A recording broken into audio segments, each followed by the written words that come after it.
All right. How's everybody? Hope you're all doing good. Thank you very much. Just setting things up, making sure everything is right. And I want to say welcome to everybody. I want to make sure their sound is right, which I'm not sure if the sound is right, to be honest with you. But I want to say welcome to everybody. Eddie, thank you for coming in. Thank you for stopping by. Appreciated the time. I want to make sure that the audio is supposed to be. It seems that it is good, but let me double check here. I was rushing to get to do this. Sometimes you gotta run to get things done, particularly when you're doing stuff live. I want to make sure the audio is good. Of course, the commercials they're the ones that keep the lights on. And yeah, that's right. It's working. It's doing it good. But guys, I want to say to all of you, thank you very much. I appreciate the support. Thank you, Eddie. Thank you, everybody.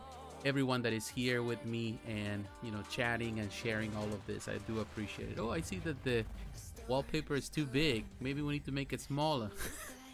Well, we can leave it like that. That's no big deal. I'm going to be floating in here. In any case, I want to say to all of you guys, thank you very much. Thank you for the support. Thank you for, you know, for being with me through all of this that I've been doing. It's been a little bit challenging trying to find the time to do videos. I miss the opportunity to make videos, daily videos. But, you know, life is life, and we got to take care of business. We got to take care of the bills. We got to take care of family.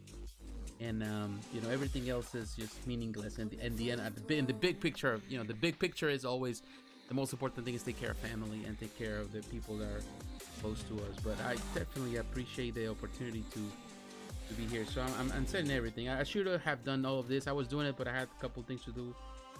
Last minute thing with my family. So trying to get things done. But in any case, there's a lot to talk about today, and that's the reason you're here, and the reason why we're going to check out this stuff because it's exciting. You know, it's always exciting. Every week I'm thinking, man, it's gonna be a lot less stuff, you know, but all of a sudden last minute things are a surprise. Of course, we have the Star Wars celebration happening this weekend, so definitely there's a lot of Star Wars news, and gonna be Star Wars collectibles. So from Sideshow collectibles, from Hot Toys, we're gonna talk about some of the stuff today. But also there's other stuff from other companies that there was, you know, PCS, XM Studios. You know, we have, of course, Prime1 Studio always. Also, we have it's the end of the month, so that means that Iron Studios does the Inside Iron Studios. So they reveal everything for the month. And a lot of cool stuff, you know, that they just released today. And also there's other companies like Tsume. So we're going to cover as much as we can in the whole list, because I went through the whole thing. So we're going to go, of course, as we always do, through the different things. We're going to start with the action figures. Then we're going to move into the statues. And, of course, we go through scales and companies. And that way we have an organized system. And as I always do, when the video is over, when things are done, then I reset everything, make things out, you know, like I put the timestamps in the video in the future for future reference. You can always come back at the video and you can go to that particular section. You're only interested in particular collectibles, so you can hear my thoughts and what I think about that particular collectible. So that's the way we organize it. Now, if you're here for the first time, I invite you. Eddie, I finally, okay, I cut up a live stream. Thank you, Eddie. I appreciate it. I appreciate the support. But one thing I will say to everyone, if you are here for the first time, if you're watching this, please do not forget to leave a like. You know, if you are here for the first time, subscribe to the channel, leave a comment, let me know that you're watching. If you have any questions, anything that you want to share, if you want to share your opinion, you're welcome to do so. We can have a conversation. As always, it's always about a matter of respect. We have to respect each other, and we're not always going to agree on everything. I don't agree with everyone. You don't have to agree with me. But if we respect each other, I think in the end, that's the fun part of collecting and, you know, the things that we love. This is about passion.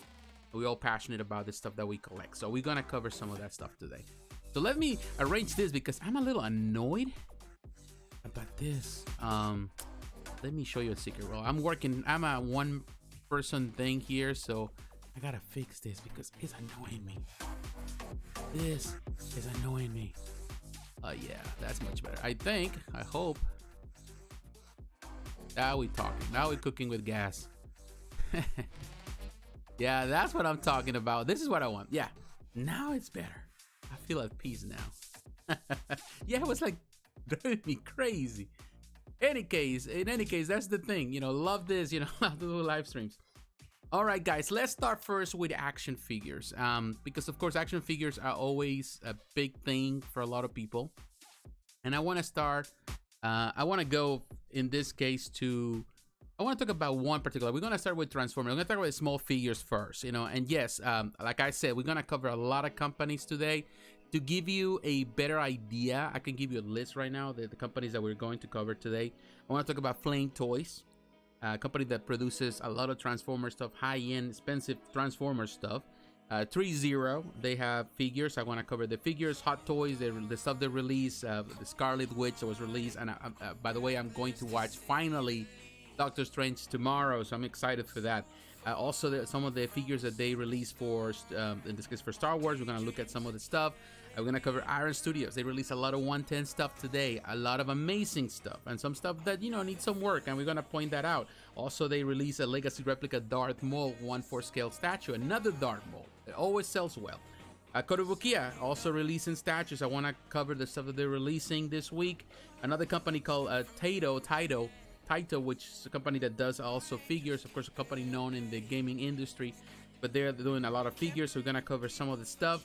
I want to talk about Kinetiquettes, Tsume Art, Jimei Palacework, Libra Gemini Studio, Lightyear Studio. So there's gonna be a lot of Asian companies that I want to talk about. Gantoku Anime, I have talked about them. They released a new statue this week.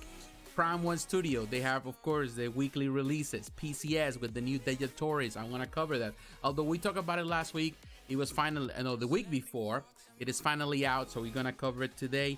XM Studios with the Megatron Optimus Prime 1/3 scale bus, amazing looking bus, we're going to cover that. Queen Studios, this week, actually today, between today and tomorrow, they're releasing Doctor Strange life-size bus. Also, the Venom life-size bus that they released some time ago, it's now available at Sideshow, so we're going to cover that. And finally, we're going to talk about Sideshow Collectibles. They released a C-3PO life-size figure, which looks amazing if you're into the life-size statues. And of course, you know, probably tomorrow we're going to get more releases, all that stuff, but we cover that next week. But we're going to cover a lot of cool stuff today, a lot of amazing collectibles, and you're more than welcome to share your opinion. So for that reason, I want to start first, like I mentioned, I want to start with the figures. And ooh, I don't have the screen here, so let me try again. We have a problem here, so we're gonna have to, ooh, you can see that now. All right, we finalized it. You know, for some reason, sometimes works this way. Okay, so we're gonna go to Spec Fiction. Spec Fiction, we're gonna cover, always use Spec Fiction for reference because they also carry a lot of different collectibles, a lot of collectibles that don't necessarily make it somewhere else. They also released this. It just went. Toy Store was last year. Who did this one? I think I've seen this before. This is MLG Toys. MLG, which has been doing a lot of stuff. So maybe we'll cover it. MGL. We're gonna cover perhaps today. Why not? Let's just add it to the list of things that we're gonna cover. But I want to cover this Transformers Rodimus Prime. Well, it's a IDW version based, of course, on the comic book and the company that does this line. Unfortunately, IDW is gonna lose the license at the end of this year, which is sad news. But this is a non-scale figure. It's not really a big figure. It's $450. But if you're familiar with Flame Toys and their figures, which are all die-cast and they have light-up features and all of that, they're amazing figures, but they're not cheap at all. So when people always complain about statues, I have to think that across the board, also on the other side, you know, of the aisle with the figure collectors, they're also feeling the heat. Everyone is feeling the heat. So this is a very cool one. Spec Fiction, I think this also available at Big Bad Toy Store. But and it's not really a big figure. Like I will tell you here, everything that comes with this is the materials is ABS, PAP, diecast, all of that is hardly articulated. So it has all the different parts that come with it, the extra interchangeable parts, faces. The product size is only 8.2 inches. It's not that big. So you're looking at like a 1/10 scale, you know, even smaller than 1/10. It's super small. but it's super expensive. And people will say, well, this is too much money for a figure, but there is a big number of collectors out there that love flame toys, and they're really look amazing. And for such a tiny small figures, they are really poseable. This is a very poseable figure. I love the design. Of course, I'm a big fan of Rodimus Prime. You know, I collect the figures, you know, from Hasbro, which are cheaper. But this is definitely on another level. And if you're into the IDW comics, the style here is really cool. Really love what they did here. And of course, this doesn't transform in vehicle, but it's all about the possibilities, about posing this different ways. And it looks amazing, in my opinion. I'm telling you, it looks really cool. You can do that with the sword, has different weapons. Now he's fishing, which is kind of cool.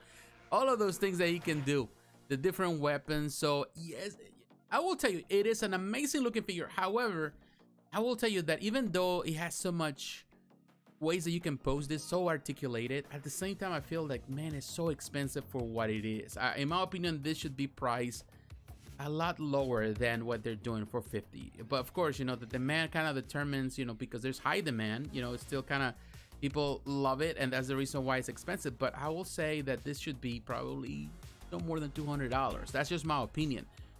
Even though it has so much detail and die-cast elements, all of that, still, even with the die-cast, I still feel, because this is the thing, I think sometimes the idea is because people think that just because it has die-cast is have more quality. Not necessarily so.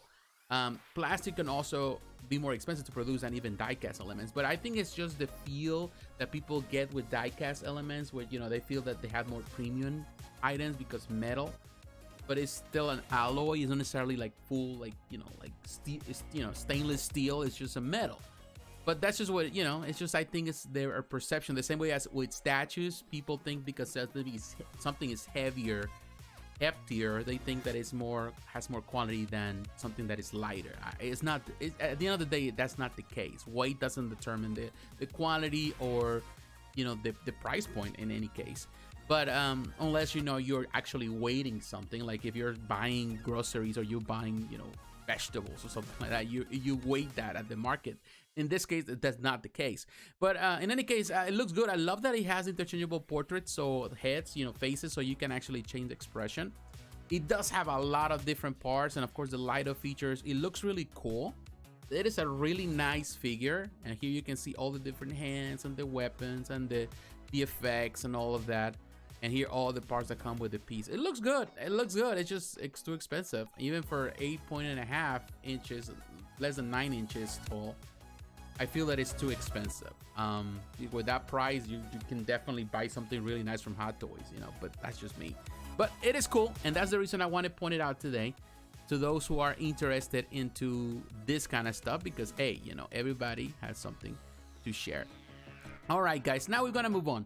I want to move on now to Sideshow Collectibles, because I want to talk about Threezero, and of course we're gonna go through Sideshow throughout the night. We're gonna cover a lot, and I try to go as fast as I can.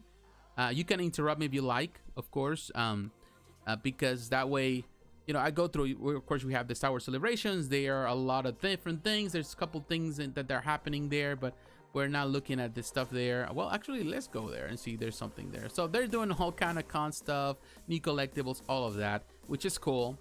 We might come back to this later and look at some of the stuff there when we are on the Sideshow side, or looking at the Sideshow items.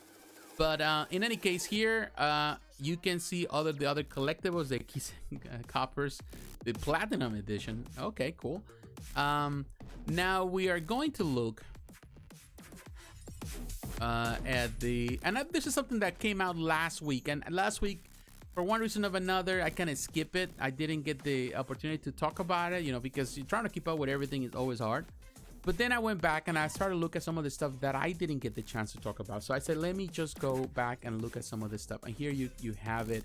These are the figures that you can see right here. These are the Threezero scale figures, $150, which is the standard price they have. This is for, and let me go to the first one.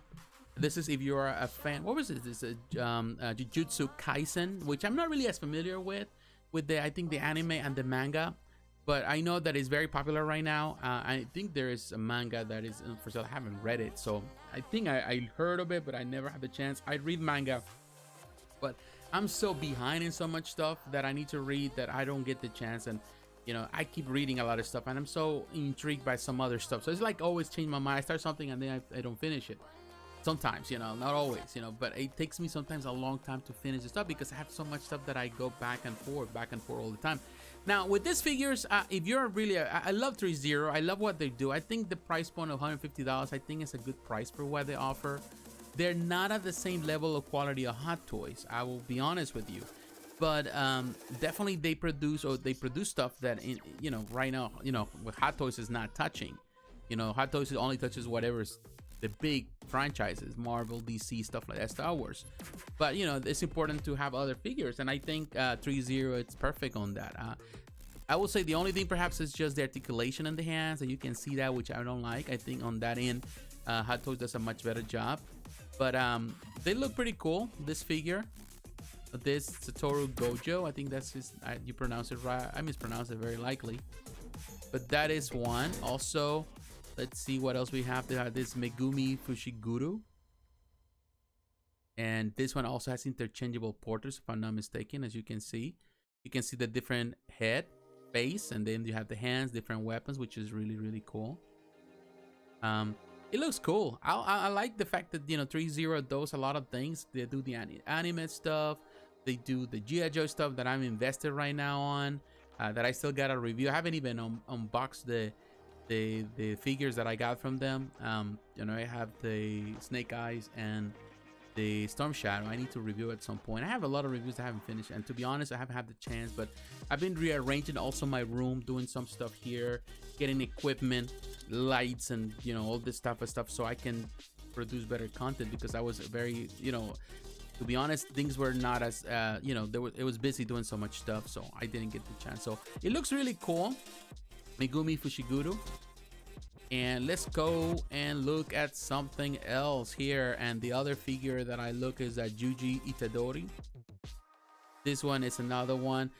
It looks good. You know, to be honest with you, like, this is the thing. The reason why I talk about all this type of things all the time is because I really love collectibles. I love figures, you know, something that I'm guilty. You know, and sometimes I feel like I see people like always talk bad about figure collectors or figures, and I found it very elitist from some people to think that, because to me, everything is collectible. You know, if you really have passion for something and there's a community, then you are part of a hobby. You know, and a hobby is something that you create and the things that you're passionate about. Figures are, you know, they're amazing. They're coming out better than ever. And it's so nice to see what the companies can produce. Threezero is definitely an example of that.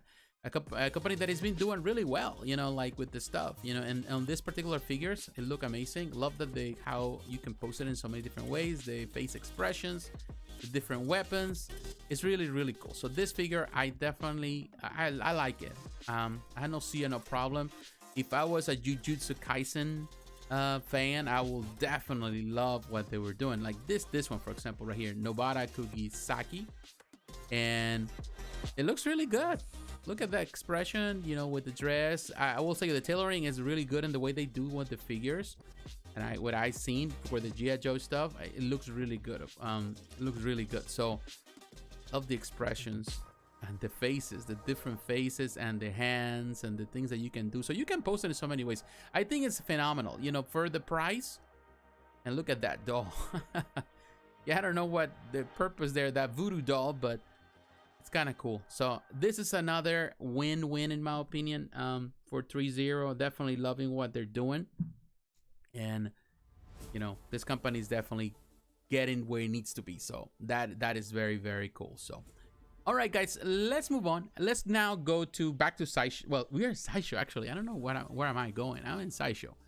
I want to talk about the Hot Toy stuff, and for that, here, I want to start first with the Scarlet Witch. The Scarlet Witch, again, I'm going to watch tomorrow Doctor Strange 2. So I'm excited for that, the Multiverse of Madness. I'm looking forward to it. And of course, I avoided a lot of the people saying stuff online. You know, I try to avoid it.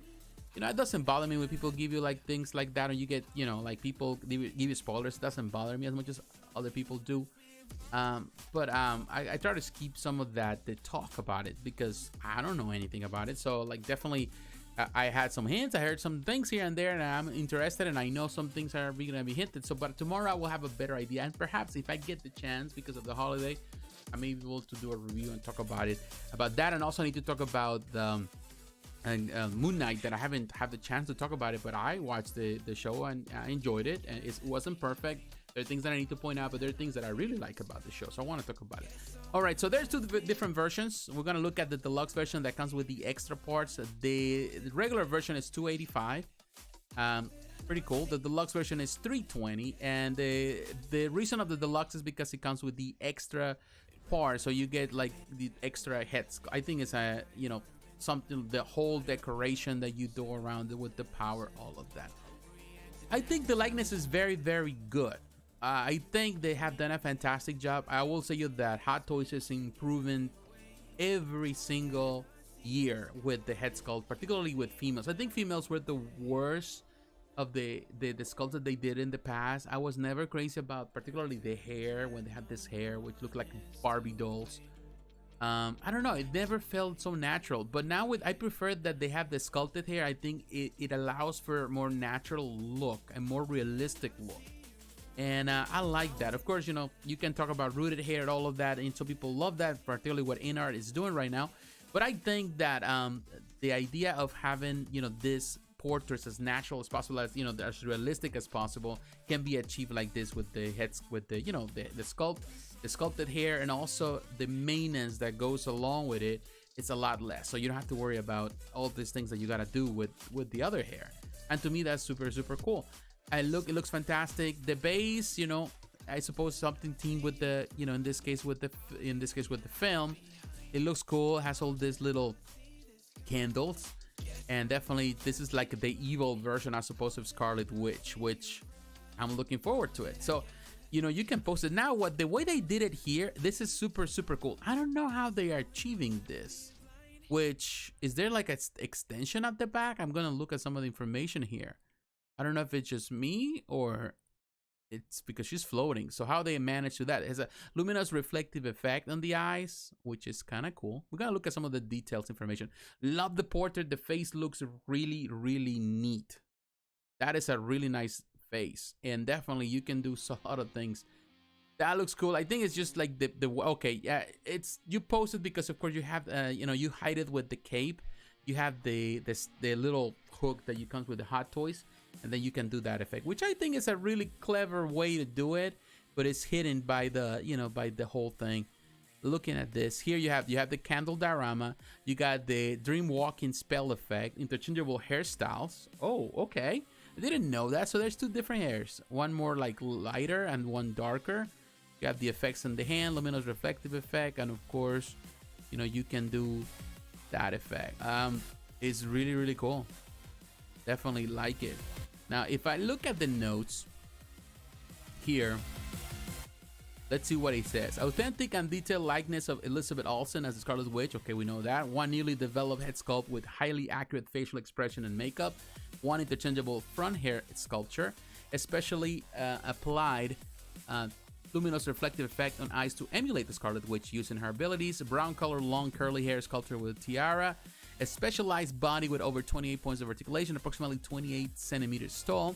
10 interchangeable hands, including one pair of relaxed hands, one pair of open hands, 2 pairs of clenching hands, 2 pairs of power using hands. Each head sculpt is specially hand painted. Now with the, well, the custom was one red, black, well, that we know all that. It's a, you know, custom. The accessories come with 1 dark hole, 2 pairs of power using effect accessories, 2 dreamwalk spell effect accessories.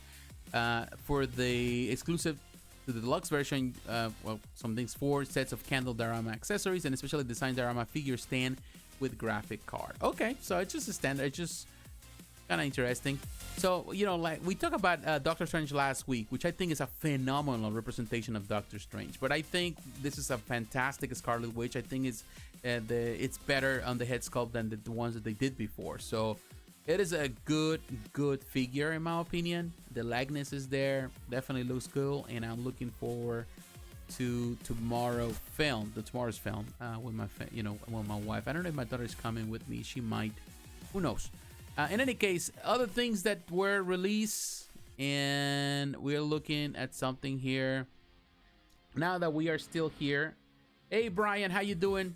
Welcome to the video. Welcome to the live chat. Thank you for coming. I appreciate it. So I want to talk about now, moving into the Hot Toy stuff that they just released. They released this, and let me actually go back to this page because I want to go to where they have them, because they have them side by side, because there's two different versions, or two different, I think not two different versions, but there's two different versions of the same character, kind of, but they go alongside it, and to me they're cool. And it's not the only thing they release. Here you have this too, but there's other figures that are coming, but they're not like, you have the Wrecker 6-scale figure. Hot Toys is coming soon, and we also have the Darth Vader 6-scale figure. It's coming soon, which I'm interested. I need a Darth Vader. They got the past Beastland 6-scale figure. They have the ATRT 6-scale figure. So man, they had so much stuff there, and we're gonna see all of that. But what they released so far, you have the Heavy Weapon Clone Trooper and BARC Speeder, and they have the Commander Appo with BARC Speeder. So there's two different versions. This one has the Commander Appo with the BARC, has just the BARC. And then the Heavy Weapons clone, that's a different clone trooper that has one that actually has an extra part where you can carry another character. So let's look at that one first, which to me is super, super cool with this speeder. I love clones, so clone troopers. So definitely I love the way they did it. As you can see, you can display that. You can have another clone trooper right there too on this weapon. Man, I think it's a phenomenal. I love that right now, Hot Toys. Hey, Brian. Yeah, that Android Giant was cool to see. Yeah, I know. Figure too. Now, what I'm really loving of what right now Hot Toys is doing, I love the fact that for some reason they're doing a lot of these vehicles now. Something that they, for years, they didn't do, but now there's a lot of speeder bikes and a lot of things. To me, that's amazing because I love these figures. I love the displays. I know that there's people out there doing customs, amazing customs that you can actually find on licensed products out there that look amazing, that go alongside with your displays, with your figures. But the fact that, you know, Hot Toys is listening and bringing all these different things, you know, that is good. So there's a lot of, right now, a lot of different speeder bikes and some vehicles that are on pre-order, which to me is amazing. And they doing that. Not only with, in this case with Star Wars, they're doing that with, you know, vehicles for other franchises, and that is super, super cool. That really enhances the display for these figures. But this one looks really cool. And here you can see the clone trooper, you know, how it comes with that knapsack or that bag that he's carrying and his weapon. That is really cool. Here it gives you an idea how you can display that. Of course, this is already was showcased there, but it's not pre-order. But that gives you an idea of all the possibilities of what you can do with a display, a full force of clone troopers all ready to fight. So that to me is very, very good. Very amazing display for sure right there. With the sidecar, you can do a lot of things. And man, this is amazing. Definitely what they're doing is it's an exciting time for Hot Toys collectors, and definitely for Star Wars collectors, because to get these figures, that is cool. And oh, here you can see that part can also be disassembled to do it this way, so you can do all sort of things. Man, they really thought about it really, really well. Now, that's not the only one, of course, that we're going to see here. We also have the Commander Appo, and this is also another one that is part of this same collection. In this case, the speeder back is technically the same. It doesn't have the other added part, but this is another really cool. So in the whole display looks amazing, man. I'm telling you, it's really, really good. And of course, the Commander Appo has a different outfit. There's some changes to his outfit, to his you know, his suit and all of that. It looks good, man. I'm telling you, it's really, really cool. I'm really excited to see what they're doing. Hot Toys here. Also, one thing that is happening, and we can go to Facebook. I want to show you Facebook because there were some figures that actually right now you have to kind of participate with the, you know, what is that? Let your speak Sideshow, whatever. Which I'm not really a fan of this group, to be honest with you. I don't like this group at all, because most of the people there, I don't know, they just, I don't know. They have this, like this here, you can see this, the Clone Trooper and the Death Trooper, which technically if you have to participate with them, and they're gonna give you some random numbers that you can actually pre-order this figures, because they're only for the con, so you have to kind of follow. And I hate when they do that, to be honest with you. I know that they try to promote the group, but at the same time, I wish that everyone had access to these things, because yeah, a lot of people they have a lot of time in their hands, so they can spend time on the group, looking and through the live streams with them, and you know, for hours on end. And I don't have that time. Most people don't. So you want to have it. Hopefully they after the event, there's some that are released also to purchase. You know, for some people, because they're coming soon. So I'm sure there's gonna be some available. But now it's just a way to pre-order that. It's kind of cool. I do prefer, you know, for those that like the chrome stuff, it's kind of nice. You like the special edition stuff, but to me, I'd rather have just the Dead Trooper on fully in black, and of course the Clone Troopers just was the regular colors based on the stories, based on the movies. But that's just my opinion. But at least there's something there that is giving us an option, and of course they've been back and forth talking about it, and you can pre-order those figures, and they're cool. You know, there's special edition stuff for the con, and hey, you know, there's nothing wrong with that. You know, there's never nothing wrong with that. So, all right, let me look at something here. Let me drink some water right now. But hey, you know, everyone, Brian, Eddie, and everyone else who is watching this, thank you very much. And don't forget, if you're watching this and if you like the content, don't forget to leave a like, leave a subscribe. Also consider supporting financially if you can. If it's something that you feel comfortable doing, by all means, you know, help me so that way I can continue on to what I'm doing here in the channel. So appreciate it. Let me just drink this.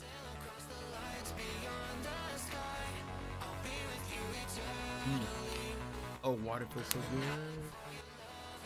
All right, my friends. All right, let's keep looking at stuff. So that's what we wanted to talk about today. Now I want to go to Iron Studios. Iron Studios, of course, they do their Insight, which is their event that they do at the end of the month, the last Friday of the month. And on that event, they get the chance to showcase everything they're doing and all that kind of stuff, which is, I like, you know, it's cool. I love the way they're doing it now. I wasn't a big fan at first, but now I think it's better, because they were just releasing stuff every week without, you know, preparing you or anything. But now I feel that what they do is like they show you everything and they put it on pre-order right away, and then you have the time just to pre-order and to go and choose. So for that reason, we're still here. We're gonna keep at Sideshow. That's where we're going, and let's get back on track here and the what's new, all the stuff that there's there. Cool.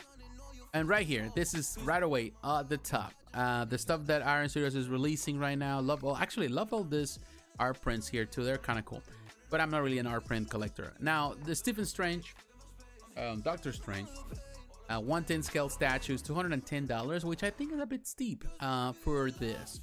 Now I will tell you one thing, looking at the portrait, he kind of looks like him, but not 100%. This is more like the Brazilian style of Doctor Strange. I don't know, he looks like, I don't know, he looks a bit Latin in my opinion. Yeah, it's cool. Love what they did with the effects, and I haven't watched the movie, so I don't know what is the representation here floating in the air. You know, I saw the trailer, so some of it I know it has to do with New York City, but I'll find out more. And of course you can see the big crystal, the glass, of course, of the Sanctum Sanctorum. So it's kind of cool. That face, yeah, it looks like the Mexican Mexican Doctor Strange. That's sorry, you know, I'm Mexican, so I can make fun of myself too. But yeah, it looks up there, you know, like not bad, you know, like looking at it, you know, it's just definitely, I think it's because I've seen the Hot Toys figure that, you know, we talked about it last week, and that looks amazing. The likeness is perfection. This one, of course, is a 110. It's not bad. I think what happened is with his, you know, with his mustache and of course his beard, all that, they made it too pronounced, and it's thinner than what it is. I think they made it thinner, have it look more realistic to the actor and to the appearance. But it's not a bad figure. I'm not saying, I'm just not mocking it, not saying that it's terrible. Hey Eddie, thank you very much for the $5. I appreciate it. I appreciate the support. Thank you. It means a lot. You know, definitely it means a lot. It keeps the things going. But thank you everyone that supports this live streams. But I will tell you one thing. it looks good, you know, it looks good. It doesn't look bad. It's cool, and I will say it's great that Iron Studios keeps doing this. Iron Studios keeps doing, you know, so building these collections in a way that I don't think any other company does. They are constant and they keep at it, and those collections grow and grow. If you want to have a Marvels, you know, based on the MCU, you have it. If you want the Star Wars, they're building that already. They're doing other things, and we're gonna cover some of the stuff, but I think this is a fantastic addition. It's not the, now that I'm looking at it, the way it's standing right there with the base, now I can see why it's 210. It is tall. So yeah, let's give him some credit for doing something amazing on this one. It's not perfect on the likeness, but it is a nice addition to this collection, and that is something that is worth mentioning and definitely praising them for doing such a thing. So that is a good start right there.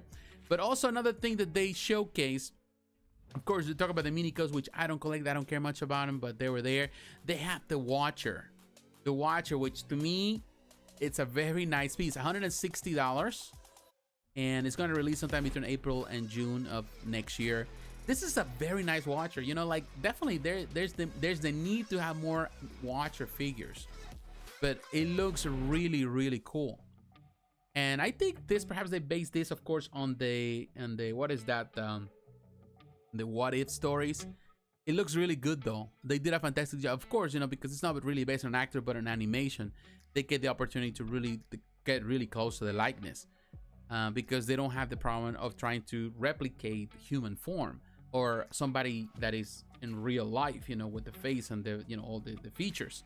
It looks good though, and I think even though it's just based for that particular collection that they've been building already, I think it's still gonna look good in any other collection. If you're trying to build something else, hopefully we get to see more of Marvel, so not just on the MCU side, but also on the comic side. You can use this for that reference, you know, to use that Watcher. I think it looks amazing.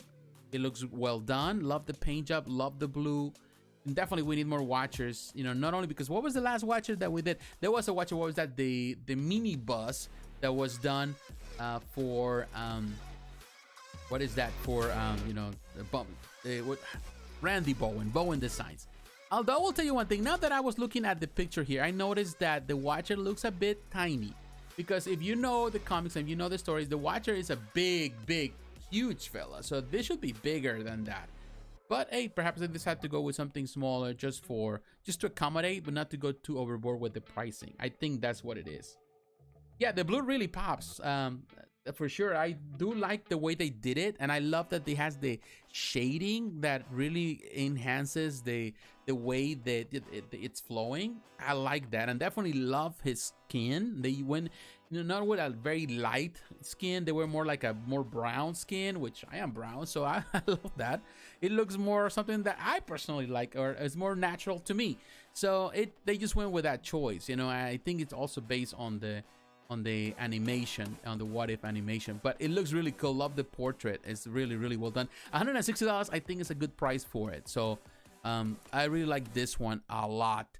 And another thing, let's move on now. And this is, if you're a Mortal Kombat fan, now Sonya Blade, and I will tell you, this, I forgot her name, the actress that does this, and actually I follow her on Instagram because she still looks the same. You know, of course she's older now after so many years, but she was the actress or the model that was Sonya for Sonya Blade, but also she did other, she was in a lot of the stuff, like the model of so many of the different games from that era, like the Aerosmith game, like shooter game, all that. There were other games that she was part of, with Acclaim and all that. But they definitely kind of copy her in a really nice way, and it looks just like her. So 170, and I went with this pose, of course, with that Kiss of Death and all that. It looks really, really good. This collection is doing really, really well. Love the vase, love the detail with the skulls, and definitely is a Mortal Kombat base. And of course there's some greenery around this. It looks like it's using a cemetery or something like that. It's really, really well done. The way they did the poses, I think it's perfect. They went with a really nice, very catchy pose. I love this piece. It reminds me of the bad guy from Green Lantern. Yeah, that's true. It looks like that. You know, that's good. Going back to the Watcher. Yeah, but this definitely Sonya Blade. To me, they did a phenomenal job. You know, I think it's a perfect And this is the thing, it's so easy sometimes. One thing that I noticed with a lot of stuff that Artprint Studios does with a lot of the figures, particularly with female characters, they go more into the more action type of thing, like a fighting pose. But with this one, they were with something, in particular in this gruesome collection, they went with something that is more lighter, you know. And definitely, I'm thinking how the Johnny Cage, fun Johnny Cage statue would be awesome too to go alongside it. But they went with the Sonya Blade that, in my opinion, looks good. And this is the outfit that she wore on the actors started in the second game, so this is what she wore there, I think, so on and so on. But it looks good, and it's a sexy look for sure, and definitely very nice back for sure, and it looks like the actress for sure. If you follow her on Instagram, I might have her you know, later I will have the link in the description to her Instagram. You can see she looks the same after all these years. She still looks the same, and it looks really, really good. Look at that. Amazing detail right there. Love that. Love the detail, the greenery. It's cool. This is a very, very cool Sonya Blade. 8.2 inch. It's not really that tall or big, but well done. Well executed. Definitely, when I saw it today, I was like super impressed. That base is good. Yeah, I'm telling you, that base. Yeah, me too. Sonya Blade, I think, was the characters that I love from Mortal Kombat. So definitely, this is a very nice, very nice piece. You know, I've been thinking about Mortal Kombat, but I'm collecting so much stuff. But I was thinking about it. You know, I'm thinking, do I really want to get in? Until I saw Sonya Blade, I'm thinking, I think I love Sonya Blade. I might only get one piece. I may get Sonya Blade. You know, of course, I love Sub-Zero and I love Scorpio, but you know, But I think Sonya Blade looks super cool. So. Definitely, that was a nice surprise, a very beautiful piece for sure. Now, another thing, now the collection that they're going to now, of course, with the Master of the Universe, now we have Hordak and Imp. And $160, this is a very nice depiction of Hordak. Of course, we have the 1/6 scale that is produced, no, 1/5 scale that was produced by Twitterhead. Looks amazing. This one has some resemblance with it. And I love what they're doing because they're not necessarily staying true to the animation, the filmation stuff, but also they're kind of giving that twist, you know, kind of like it's a combination of things. And Imp looks like in this case, like the cartoon, but Hordak has a little feel has a more natural feel, but also it respects the source material or respects that. So it's a hybrid, but a hybrid that is more inclined into going to be a respecter of the source material. Love it, really love it. I like it. It's a very nice representation of Hordak. And you also have the interchangeable arms. You got the cannon in his arm, which is super cool. And definitely you have now the regular hand. Looks really good. Also, you got the different, if I'm not mistaken, oh, it's the same portrait. I was looking at a different side. It looks really cool at this side. It is a very nice, you know, they did a fantastic job with this one. I love this collection. It's really coming along really nicely with Skeletor and all the pieces that have showcased so far. Prince Adam looks really cool. He looks really nice there. It looks like a tough fella right there. Very cool, man. Look at that. The detail is good. The paint job is good. Love the detail. The cannon is really cool, man. The whole thing, they did a fantastic job with this one. I love this one. This Hordak looks amazing. I think $160 is a bargain in my opinion. It's a bargain. I like it more than Doctor Strange for sure. So it is a bargain. It is a nice piece. You know, if you want to build the Master of the Universe collection, this is your opportunity right here as a 110 collect. You know, and they don't really take too much space, which that is always a good thing. And I think $160 that's great. I'm not familiar with this character. Yeah, this is from the, you know, the Masters of the Universe, He-Man, Master of the Universe, but this is the new adventures of He-Man. So Hordak was technically the character there, which is cool. I love Hordak, so it's good. That is cool. What else we have here? Okay, we skipped some stuff. All right, so we're looking now. We look at Hordak. So that was cool. Now I want to look. Let me go back because I think we got out of hand here. Okay. All right. So we're looking at more stuff here. We're gonna look at the blue stuff. You know, in this case, the Jurassic Park, Jurassic World. So we have the blue here. This figure. There's two different versions of blue. You have this one, and then you have there's another one here. let me go actually to Iron Studios here. That way we know everything that was released.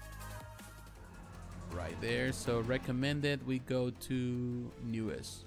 And they have some special still right now. All right, so we got here. You can see you got blue and beta deluxe. So there's two different versions of blue. You have this one, which is this one right here, 210. Not a bad piece. 210 I think is good if you're into Jurassic World Dominion, which I'm looking forward to this film. But I love the base. Very, very cool.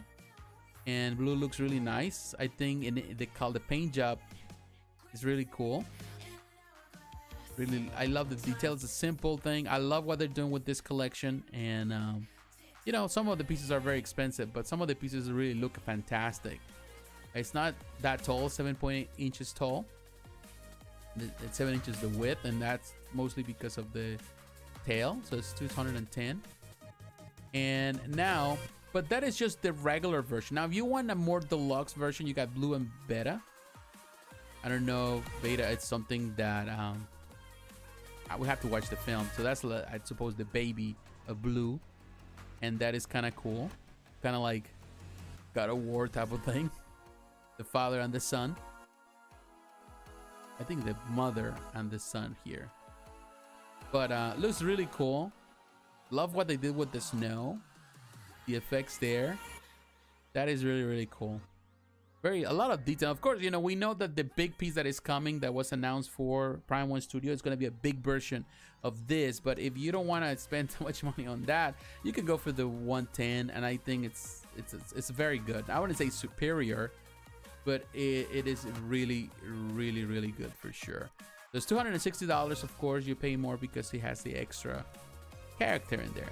But now, looking at the other characters, they got the Dilophosaurus, $210. And this is from Jurassic Park, if I'm not mistaken. Dilophosaurus, 110 R scale. Very, very cool. Very scary like that. Love the pose, love the face.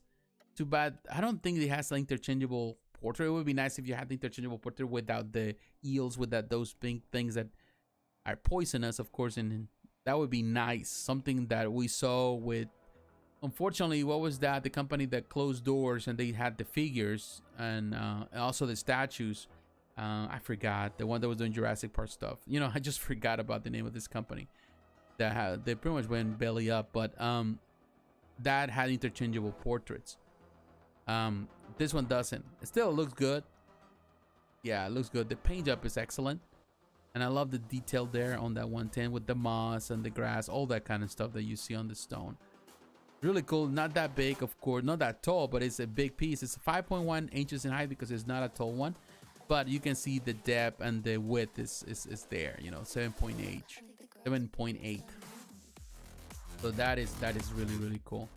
All right, so now let me show you the other one, because this is the thing that I want to show you. The only thing that I would say I'm not necessarily so keen. Now, this is cool. When I saw it at first, I was impressed. Oh, this is super cool. Dennis Nedri meets the Dilophosaurus. And I was thinking, man, this is super cool. But then I look at the pictures. $460, which is steep. I'm thinking, that's fine. It's a diorama. But I love a lot of elements of this diorama. But if I gotta give something that I hate about this diorama, that definitely is terrible, is the portrait. That portrait of the actor, that's not the actor. I'm sorry. They make him chubbier. That guy is not the actor. He has kind of his clothes. I don't know if this is the thing. I don't know. It's because I don't know if the actor is still alive, but it's because even if he was alive, they have to pay him. Even if he, I'm not saying because I don't remember, but even if the actor wasn't alive, somebody has to get paid for his likeness. You know, his state, his family. I don't know if they went to this just to represent the character, not necessarily the actor. So they decided to make him look like this, so that way they don't have to pay. That's just my impression, because that's definitely, that is kind of like they make a version of him, made him chubbier, and it doesn't look like him. It doesn't. I'm sorry, but it doesn't. Which it's kind of dumb, because everything else is fantastic. Of course, the Dilophosaurus. I love the detail on the base. The Barbasol right there the plants, the fern, all of that looks good. Everything looks good. Great detail, and to be honest, 460 is a lot of money for this figure. And I was thinking, but yeah, if it's close to the likeness, I can forgive it. But to be honest, like that, if the likeness is not there, so to me, it's like, man, they need to improve that. I'm sorry, but that's just not the version. That's the Latin version of the actor. That is not good. And the funny thing is, of course, the detail is good. I love that. You can see Jurassic Park symbol. Definitely, you know, you can see they did a good job on the paint job. The paint job is excellent. The Barbasol right there is such a small little thing there, detail there. And even when you look at the face here, look at this, like the picture right here on his gafet, whatever, this thing that he's carrying, his name. When you, it's such a tiny little thing, but looking at that, that is the actor. I can see the actors right there. How is it that they are able to make a miniature image or print of that actor, but they cannot make the bigger print on the face, on the sculpt? It's not that. They need to fix that. I'm sorry, they need to fix that. Because beyond that, if that is fixed, then you have a winner in the sense that, you know, definitely it's a really beautiful, beautiful piece. It's just the likeness in the face that I'm not sold on it. I think that needs some work. That needs a lot of work. All right, let me look at some of the comments because I think they're adding up. And before we continue on with Iron Studios, so it says right here. And again, Eddie, thank you very much for your donation of $5. That helps a lot to the channel. Let's see. It says, can you check out that Wolverine versus Sabretooth piece? Which one you talking about? I don't know. Wolverine versus Sabretooth? I'll check it out for you. I love the two dinosaurs are hard for me because you can distinguish them from the movies they're in. That is an interesting thing. Well, dinosaurs, I think, one thing can say, I'm not a sculptor, so I'm not gonna be able to tell you, oh yeah, you know, this and that. But one thing I can say is that I think dinosaurs would be easier to make than real people. Because dinosaurs always, I never seen a dinosaur that I dislike, you know, or that is not close to the likeness of something. It's just always good. I think dinosaurs always come out good. But that's just my appreciation. The guy looks cartoonish. Yeah, he looks too cartoonish. He looks like, I don't know, like he gained 200 pounds or more, like just to be, that's not the guy. It's a bad portrait. Yes, it is. It needs work. That needs some work. Everything else is perfect, but man, they messed that portrait up. They mess it up. All right, so you said about a Sabretooth. Let me look it up. Because I don't even know. I didn't notice a diorama with a Sabretooth. Unless I am wrong. Didn't notice one.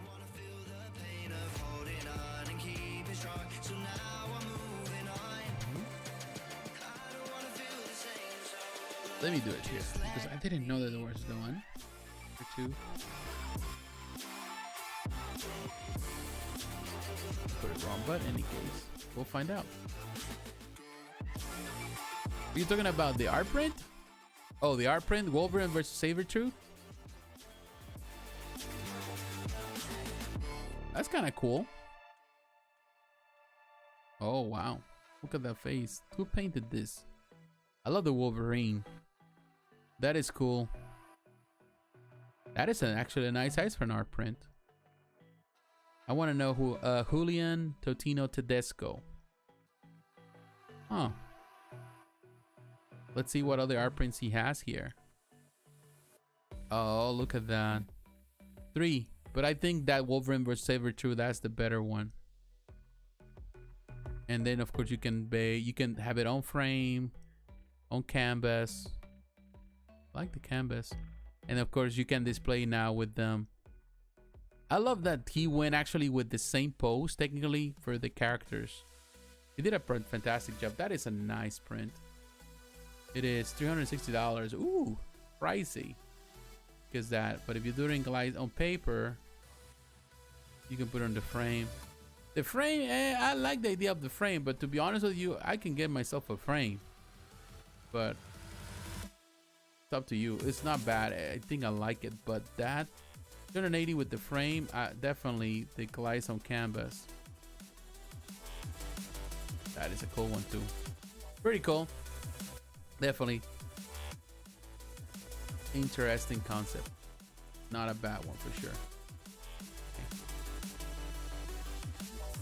Yeah, I thought it was a statue. No, it is to be honest with you, I need to start adding more more of those here in the collection. I don't have enough, but that's just me. All right, let's move on. Let's keep doing this stuff. And what I want to show you now, we're still with Iron Studios. Going back, but what was left? Okay, I think we went too far back, and now it has considered an error. Okay, so we're going back to the last Iron Studio stuff. We talk about everything else. What's missing? Oh yes, we're missing one, which is not necessarily a 110. Look at that art print too. I love this bat and the cat. That is a nice art print. But in any case, looking at this one, oh no, there's two more things here. You got this cat Bane, which is being popular now. Of course, this is from the Mandalorian. Well, in this case, the Book of Boba Fett. $150. Although the Book of Boba Fett felt more like a Mandalorian season 3 or something like that. But in any case, here you can see it looks really good. They did a fantastic job. I will tell you in the story in the film, you know, like the prosthetics were fine. The voice was okay. I think it was not the same voice. So there were some pluses there. I think the voice was fine. I don't remember. But I definitely you know, I think I like kind of the look in some way. It looks really good. Definitely, it's a nice pose. Represents Cat Bane really well. Simple. Also, would be nice if he was holding his gun, or maybe interchangeable arm with a, well, he's pointing his gun at you or something like that. That would be nice. But there is close to it in his hand. So it is a cool representation. Not a bad job there. Really cool for Cat Bane. But I think the biggest surprise here, and I'm gonna skip, normally I have a lot of other collectibles to talk about different scales, but the biggest one here, of course, is Darth Maul. 1/4 scale, quarter scale. Some people like it. $850. Some people are okay with the price. I still find it steep, but this is in the standard price of what they're doing. And actually, I'm surprised that it's not as expensive as other things that they have done for quarter scale. So I would say they decided not to go too crazy with it. Now, it is a simple base. I was thinking, what? It says Disney? No, it's just the picture. But it is cool. Love that you have, of course, you know, he can cover his face, his head right there. It's cool with that. I think it has a lighter feature as well. Has the interchangeable portraits with the calm expression or serious expression, and then, of course, the angry expression. I love the eyes right there. It is a really cool for a quarter scale piece. Although I will tell you, it's nice, but at the same time, there's so many Darth Mauls out there where there is customs to, or, you know, licensed products that, to be honest, it's hard to compete. But so far, I will say that the Legacy Replica collection for Star Wars from Iron Studios has been really fantastic. So they have done a really good job in keeping well with it. Keeping doing it. Things good, and I think this is no exception. I can see the paint job in some spots. The paint job may not be as clean as you can see the lines, but overall it's really well done, the job that they have done here. Definitely love this one, that droid right there with him. Really cool. Look at those eyes, the piercing eyes, definitely with his weapon, lightsaber. Really cool. It's a pretty, has a good size. It's not bad. It has definitely some height, and I think it's, if you don't have a Darth Maul, this is an option. And definitely trying to find some Darth Mauls out there. Although I will tell you, up to this point, I do love the Midas Darth Maul by the Kuchari brothers. I think that is fantastic. But you know, there's nothing wrong with any Darth Maul. I have never really found a Darth Maul that I dislike. I think this one is pretty cool. He doesn't really say who is the sculptor here, which is a shame. Made out of polystone, of course, we know all of that. So it is really cool. All right, so definitely, I will tell you, Iron Studios. It said that is good. His scene was great. I'm not really a Star Wars guy, but Maul and Cod really pop. They do. You know, it depends. You know, I think what I like about the characters, and I think since the moment of Darth Maul introduction, it's like there's a, unfortunately, people have this fascination with darker characters. We all do in some way, because they are Siths. Well, in this case, not Cat, but at Bane, but Darth Maul is a Sith. But definitely when you explore the story of who he is, and some of that we saw on the Clone Wars, and also in the comics, expanded because of it. And definitely they have a lot of richness. The characters that are more on the dark side, but they walk their own path. So it's more about self-preservation or self-interest, and they look good. I think they're good, and definitely the fascination that people have with the characters is there, and I don't blame them. I think they're fantastic characters too. All right, guys, let's move on because we still got some way to go, and let me drink some water because I want to explore Kotobukiya now.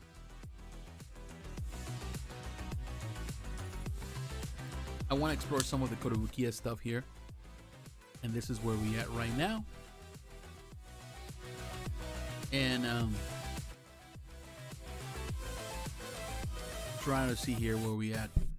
But I want to say to all of you, thank you very much for your constant support. I appreciate it. If you're watching this, don't forget to leave a like on the video. Let me know you like it, and that way it also sends the message to YouTube that people care about the content here, and that promotes they promote the video with other people, like-minded people, also people of the community, and that's good. You know, makes my channel grow. It takes an army to really build a channel. You know, it's not just a one army thing. You have to do a lot of things, and it takes people. You know, but I do appreciate your support. But don't forget, leave a like. That really means a lot to me, and I appreciate your support. All right, guys, let's look at this one. And yeah, so people love that Android the Giant Black, and I think this is from I didn't talk about it, but this is from Super 7. If you're really into wrestling, I think they're going into this now, and I think I don't know if this is the first one in this collection that they're really going into. Man, they're doing a lot of stuff. Super 7 is doing a lot of stuff with this figures. So many different collections. It's kind of cool, I will tell you. Yeah, it's the Ultimates. So this is the Wave 2. So I didn't know they have a Wave 1. I wasn't paying attention. Cool. Any case, I was just pointing that out for those who like that. Really a nice, I think price $55 is standard price for the dudes for the Ultimates, which is cool. But here, let's start first. I want to start now that we're here. I want to start with this Kento Nanami. I didn't talk about it. I didn't get the chance to talk about it. This is a 1/8 scale statue. It's an Artifacts J. This, of course, based on the Jujutsu Kaisen. We talk about it on the Threezero side. I really like this figure. I will tell you one thing. Although I'm not really know much about this collection, I love what Kotobukiya does with this PVC figures. I think they're fantastic. One thing I'm gonna point out that I really like about this figure is the paint job, and I love his shoes. As soon as I look at the shoes, the first time I said, wait a minute, those shoes looks really nice. They're really neat. They did a fantastic job making it look so realistic, like real shoes. And his suit looks neat.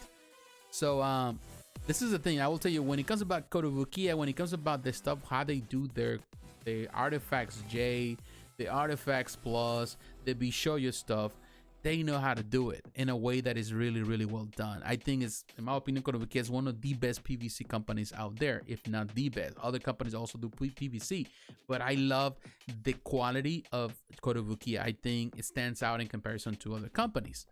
So fantastic figure if you're really collecting this, because they already have some, I think, if I'm not mistaken, in this particular line. So this is not new. Here you have like the other Jujutadori. These are figures, Megumi Fushigo, Novara Kugisaki, all these figures that we just look at in the, you know, for figures here. Sukuna Ryumen, all of them, these figures here actually are fantastic. Also, this collection here with Kotobukiya here, you can see this 130. They really look good. So if you want the figures, then definitely you go for Threezero. But if you want more, you want the posable figures, you go for that. But you want figures that are kind of mini statues of PVC, then definitely coming here is a great option. Interchangeable hands. It's up to you what you want to do, which looks cool. So that gives you options. And this one is already available for sale, so you can purchase this. This one is also available for sale. Here you can see, love that wolf. Interesting. Very cool. Very, very, very cool. So Look at the way you can display that. So that is cool. You know, again, I will always recommend Kotobukiya because I do believe that the products that they do, the PVC stuff, is top notch. Some of the best quality, also with heft, which I like that. You know, some PVC stuff is sometimes very, very tiny. You don't have the same problem. You don't see that problem with with Kotobukiya. Other companies, you feel like the cheapness of the PVC. You don't feel it with them. So that to me is very, very, very good. So this is not the only piece that I want to cover, and for that, let me actually go to Kotobukiya's side because there's other two that I want to point out that I didn't get the chance to talk about it. There's one that I didn't get the chance to talk about it last week, and I will say I talk about Pop, but I didn't talk about Rainbow Dash. You know, I don't care much about Rainbow Dash. It's not my thing. But this is for, you know, for someone that cares. You know, if you care for that, there's two different things. There's a collector's edition, which is the regular, and there's a variant. The collector's edition, it's sold out. But the variant with the blue, it's there. And this is a 1/7 piece. The Vishoyo line is amazing in the sense that so much stuff that they produce, and it keeps growing and growing and expanding. And this variant looks good. It doesn't look bad at all. And here you can see Rainbow Dash. And I remember my sister was into Rainbow Dash back in the day. I remember when she was little. Something that it's amazing that it has survived for so long. That I seen that there are even comics out there. You know, comics that I think IDW was doing the comics. Interesting. So that is cool. Now, there's another thing that Kotobukiya released this week, and this is Aria, the Angel of Crystals. And this is $240. This is what part of the Museum of Mystical Melodies, verse 01. I think that's what it's called. It's a 1/7 scale statue. Now, this is something that they do with different artists. So this is more like a series that they have created. Brain is the sculptor. That's the name of the sculptor, Japanese sculptor, if I'm not mistaken. So it is an expensive piece, more on the artistic side, kind of like anime, manga, but it's not based on anything that I know of. But it's cool, and it's something that you see a lot with a lot of companies in Japan. They do a lot of these sexy looking figures, and Kotobukiya does that over there too. We don't get to see more here, but now it seems that also they're diving more into it, and they bring in some of these sexy looking things for those who love that kind of thing. It looks cool. It's the concept. It's not something that I care much about, but I can give credit for this company for what they're doing. It's too sexy for my liking, you know, for what they do here, but I know that there is a market out there. People love this kind of stuff, and gotta give credit for Kotobukiya for trying new things. It seems like Kotobukiya lately has been trying new things and building different lines, not only through them from Japan, but also through Koto Inc., which is the American side, and the company that is kind of like in some ways have departed in some ways to do their own things. So that is good, you know, to see the stuff that they're doing. So Kotobukiya, in my opinion, continues to surprise us. What? Oh, I just noticed that, man. I'm looking at the screen here and I'm not talking. I don't really start. Let's go. I'm enjoying this journey. AJP, hands full, can't interact right now, but I am listening. Oh, thank you. You know what? I've been talking. Pudgy, welcome. Thank you, sir. And I've been talking and I forgot to change this thing. I'm telling you, I need to get me a second screen because I have this tiny little screen. Oh, sorry. All right, guys, let me change it here. My apologies. This is what I'm talking about. This figure, Aria, the Angel of Crystals. My apologies. It looks good. I'm telling you, sexy looking piece for sure. But my apologies that I didn't get the chance to show it to you. But here it is. This is what I'm talking about. Beautiful piece. Definitely, this is part of a collection that they're building on their own, which is amazing. Amazing that the Kotobukiya is doing all this stuff. This is the other one I talked, Kento Nanami. This is the one from the Artifact J. This is part of the Jujutsu Kaisen collection. Love the shoes, like I mentioned, the suit. Love the quality of Kotobukiya here. This is a collection that they already been working on. Some pieces already are for sale, like Juji Itadori. Here you can see. This is for already done. It's for sale. So like I was telling you, you can go for the Threezero figures, which have a lot of posability. You can pose them so many different ways. Or you can go for the tiny little figures, you know, like statues. You know, you're going for that. Not a bad thing. Love that wolf. And definitely I need to know more about this Jujutsu Kaisen because I'm not really as familiar with it. This Nobara Fugisaki. Definitely, I love the figure from Threezero, but definitely these figures, these little statues, are really, really, really cool if you're into it. And again, I'm telling you, with Kotobukiya, the quality of the products is really, really good. You have this one, Satoru. This is Stream. That's a different company. But it seems that right now, there's another thing I would say about Sideshow. It's been carrying a lot of these different things, you know, like carrying a lot of these products. And I'll also point out, you know, I didn't show you the pictures, Rainbow Dash, the limited edition. Here you can see Rainbow Dash. This is the variant, the collector's edition, which is the regular, sold out, but the variant is there if you want it blue. And Rainbow Dash, you know, amazing that it's still popular. Really, really cool. So that's what I was showing you, and for one reason or another, I didn't show you the pictures. So my apologies for not showing you the pictures. But hey guys, thank you very much. Thank you very much for watching and supporting me. Thank you for your patience. Now we are here. Now that we're still at Sideshow, I want to go to show you another thing that was showcased. We talk about this here. And there's another company, Taito. Taito, known for a lot of stuff they produce, like, you know, it's a company, they produce a lot of stuff, kind of like Namco Bandai Namco. You know, they not only produce games back in the day, but also they do produce, you know, figures and toys and all that sort of thing. So the thing that they are having here that I want to show you, just to give you some sort of idea. You're looking at it in just a moment. It's a new figure that is based on My Hero Academia. Right there, Himiko Toga, which is really cool. It's a 1/7 figure. It's made out of PVC, ABS PVC. Taito produces, this is part of the Spirit Tail collection. It looks cool. You know, I like the look of it in the sense, although I'm not necessarily crazy for it. I don't collect these figures. But very, very cool figure, statue. Interesting. Another thing that they do, which I've never been crazy about this, a lot of figures in Japan, they do this clear plastic bases which look, in my opinion, always look cheap. I've never been crazy about that. I love when they actually give you something different.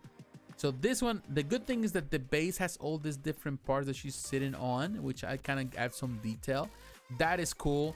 But still, it's still kind of going back to the same concept of the plastic base, cheap plastic, clear plastic base.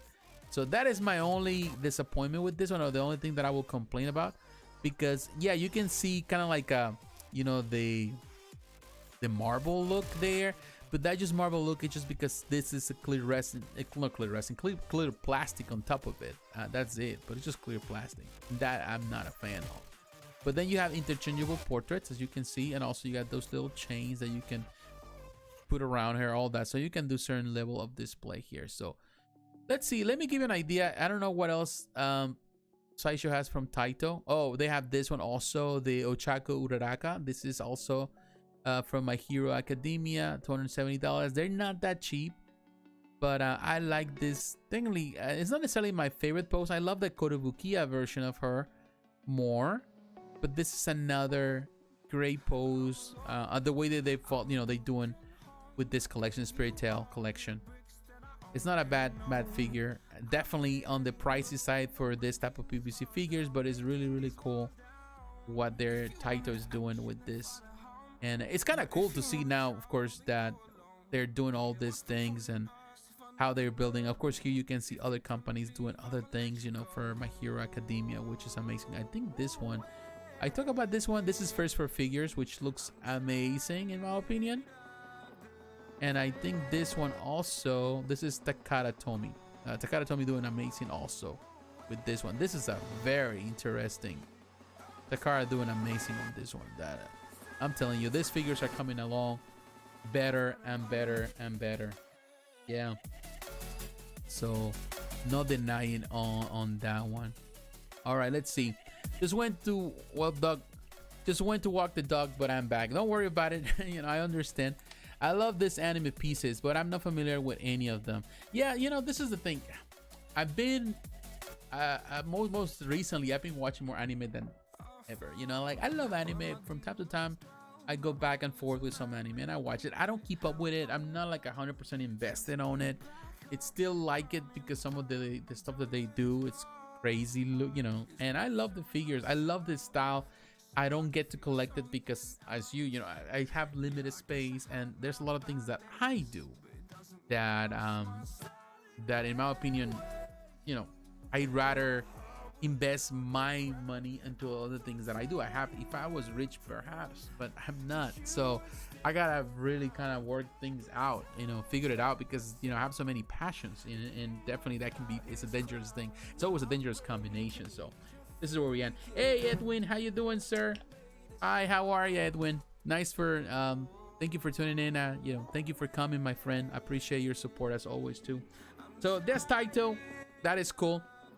Now I want to go to a company that I haven't heard much about it lately. For I don't know why. You know, sometimes it happens. You know, what can you do? Like, companies also go through different stages of things. But I want to talk about, and I want to go to a spec fiction, and that's what we're gonna do. We're going to spec fiction because I want to look at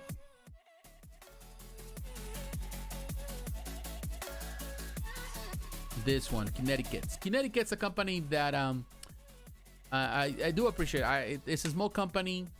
I think they're based in Singapore or Malaysia, if I'm not mistaken. I know the owner. It's a friend on Facebook. Very young guy, very good artist. A small company. They're working hard on it, and they still, you know, taking time for some of the stuff they produce, like for King of Fighters, amazing stuff. But now they have also the stuff that they're producing. It's an artist series, so they work with different artists and they produce different things. It's called the Dragon's Lullaby statue. It's collaboration with artist Maria Pamfilova. Maria Pamfilova, which Maria Pamfilova, it's been doing some stuff also for Sideshow. If you're not mistaken, she's the one that just sculpted the Batman with the Catwoman. That's Maria Pamfilova. So Maria Pamfilova did this one, which is a very interesting with the panda. This is a very different look. Love the dragon on top of this pagoda. Very Asian, very Chinese themes here. It's a very unique thing. You know, this is not for everyone. This is like an artist series, so they work with an artist. They produce something that is very unique, very, very different. It does have a lot of elements. You see the clouds and these little bunnies, kind of like crystal bunnies or something. That looks really cool. It has the LED light up feature. It's 40 centimeters tall, which is tall. It has original music and ambient sound design, so it does have sounds and ambient design. So it's a very cool concept that they try. And one thing I would say, I love the young companies, when they try new things. This is more like an ambiance thing. I like the idea to put sound on them, and that panda looks really, really cool. Look at those. I love that. Definitely very, very nice detail there, even on the inside. It's different, you know. This is something different, and to be honest with you, I know this is not for everyone, but this is for people that love different and can afford different. You know, this is something very unique, because at $800, I definitely not gonna put money on it. And the edition size, I think its MTO is going to be disclosed at some points, I suppose. But here you can see the highly detailed diorama portrays a scene full of creatures tamed by the sound of beautiful music. On top of a mountain, a panda plays the flute, calming the surrounding moon rabbits. So they're moon rabbits. But more impressively, a large dragon with a full moon, clouds around a red pavilion as a mooncake sits on a plate and ready to be enjoyed. The mooncakes that they're eating. It's cool. It is a cool concept. You know, I gotta give that to the company. Yeah, this is a neutral piece. My mother will like this. I will say so. I think this is something. This is very neutral. Yes, this is something that actually you can have in the living room. You don't have to have in your particular space. You can have in the living room, and people will love. If they love the Asian vibe, I always love Asian sculptures. Something that I enjoy. They engrave things when they carve things on wood. I love that. I think it's amazing. It's amazing art. They are amazing artists for sure. Asia is full of amazing artists, and we definitely enjoy that. Enjoy the stuff here and around the world, because they're technically everything is sculpted there by many artists over there too. So that to me is super cool. It is a cool piece, no doubt about it. It's very, very different, and it's good that we see different things. All right, guys, let's move on. I want to move on, but while we move on, here at Spec Fiction, I want to take the time because we saw this one, and this is just new, and I want to talk about it. This is the MGL Toys. This company is doing some interesting things, and I think I saw a couple things, but the Toy Story Buzz Lightyear metallic version premium statue. Let me look at the scale on this one. This is materials resin, you know, ABS, or it's a combination of things. It's going to be on length 53.5 centimeters, so it's pretty tall. 45 in width and 65 centimeters, so it does have a good size. $919. Love the detail here. The Buzz Lightyear Space Ranger. If you love the character from Disney, definitely this is a very interesting. Now at that price point, I'm not so sure I'm convinced, but it's cool. You know what they're doing here, nothing wrong with that. Buzz Lightyear looking definitely dashing right there. Really, really cool, but not necessarily fan of that price point, you know, but definitely it's a cool thing. You know, I'm sure somebody will snatch it at some point. It's an interesting piece for sure. All right, now let's go to Tsume art. I want to talk about Tsume because they just released today a new piece also for their fairy tale collection. In this case, the Ikage by Tsume, which Ikage is technically the 1/6 scale collection that they're doing, a 1/6, 1/7, something like that.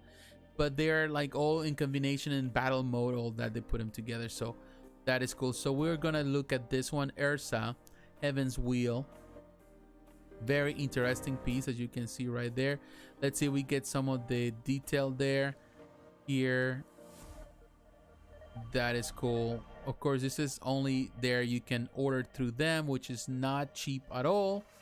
332 40.48 euros, so you're looking at around close to $400 if I'm not mistaken. But looking at this, let me see if we can look at the pictures here really well.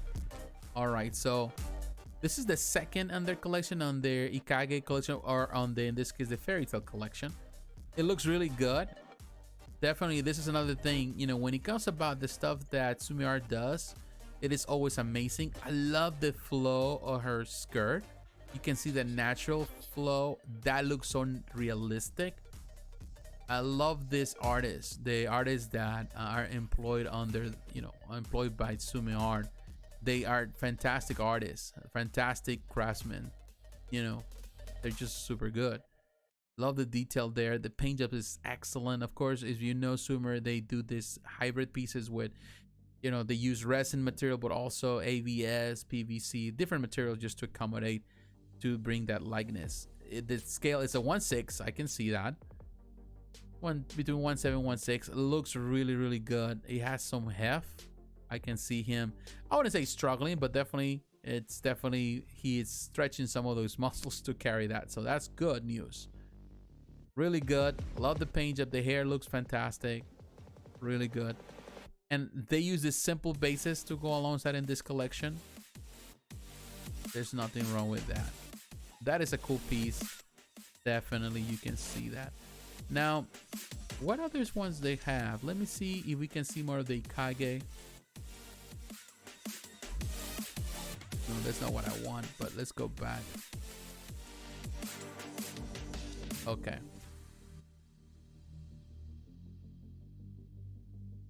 So here, this is on pre-order. Let's look at the licenses if possible. We're gonna look at the restaurant. Oh, sometimes this is not the best option. All right, fairy tale. Oh, that's not it. All right, so let's see what else they come up, because this is a companion piece. This is the second piece, particularly on this collection, and I don't remember which one was the first one. I think I talked about it. It seems that we don't see it. Okay. Let's do the Kage. This is definitely a terrible website, and this is the way they have set up. And this is something that they definitely need to work on. They need to work on it much better. So we're doing the Tsume stuff here.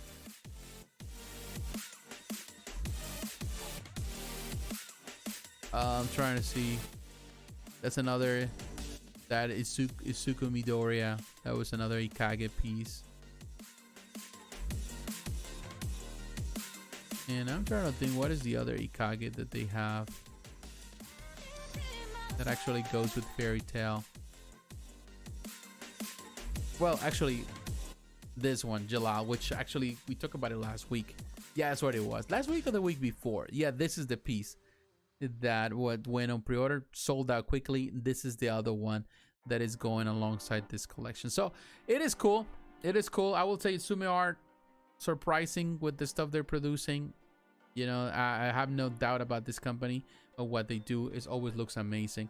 Here, I appreciate the dynamic poses by Tsume. Yeah, I always love that. I think Tsume always amazes me, even on characters that I don't care much about it. I'm not invested on some of these franchises. Always surprises me how like the artists are there. They're super talented, because some companies always go for the same poses or go for the same style. Everything seems like a copy. Of course, it's the same pose, different character. Everything, the setup, the base, all of that. But Tsume art does amazing things, very dynamic poses. Everything looks so realistic. And to me, it's one of the companies, because I've seen some other companies and also a lot of custom makers doing a lot of anime stuff. And to be honest, most of the stuff they do, and Tsume art gets copied by a lot of companies, by a lot of people, but they cannot match the same level of how natural it looks for what Tsume does. To me, Tsume does amazing work, and they're super talented. I feel like westernized pieces are dull when compared.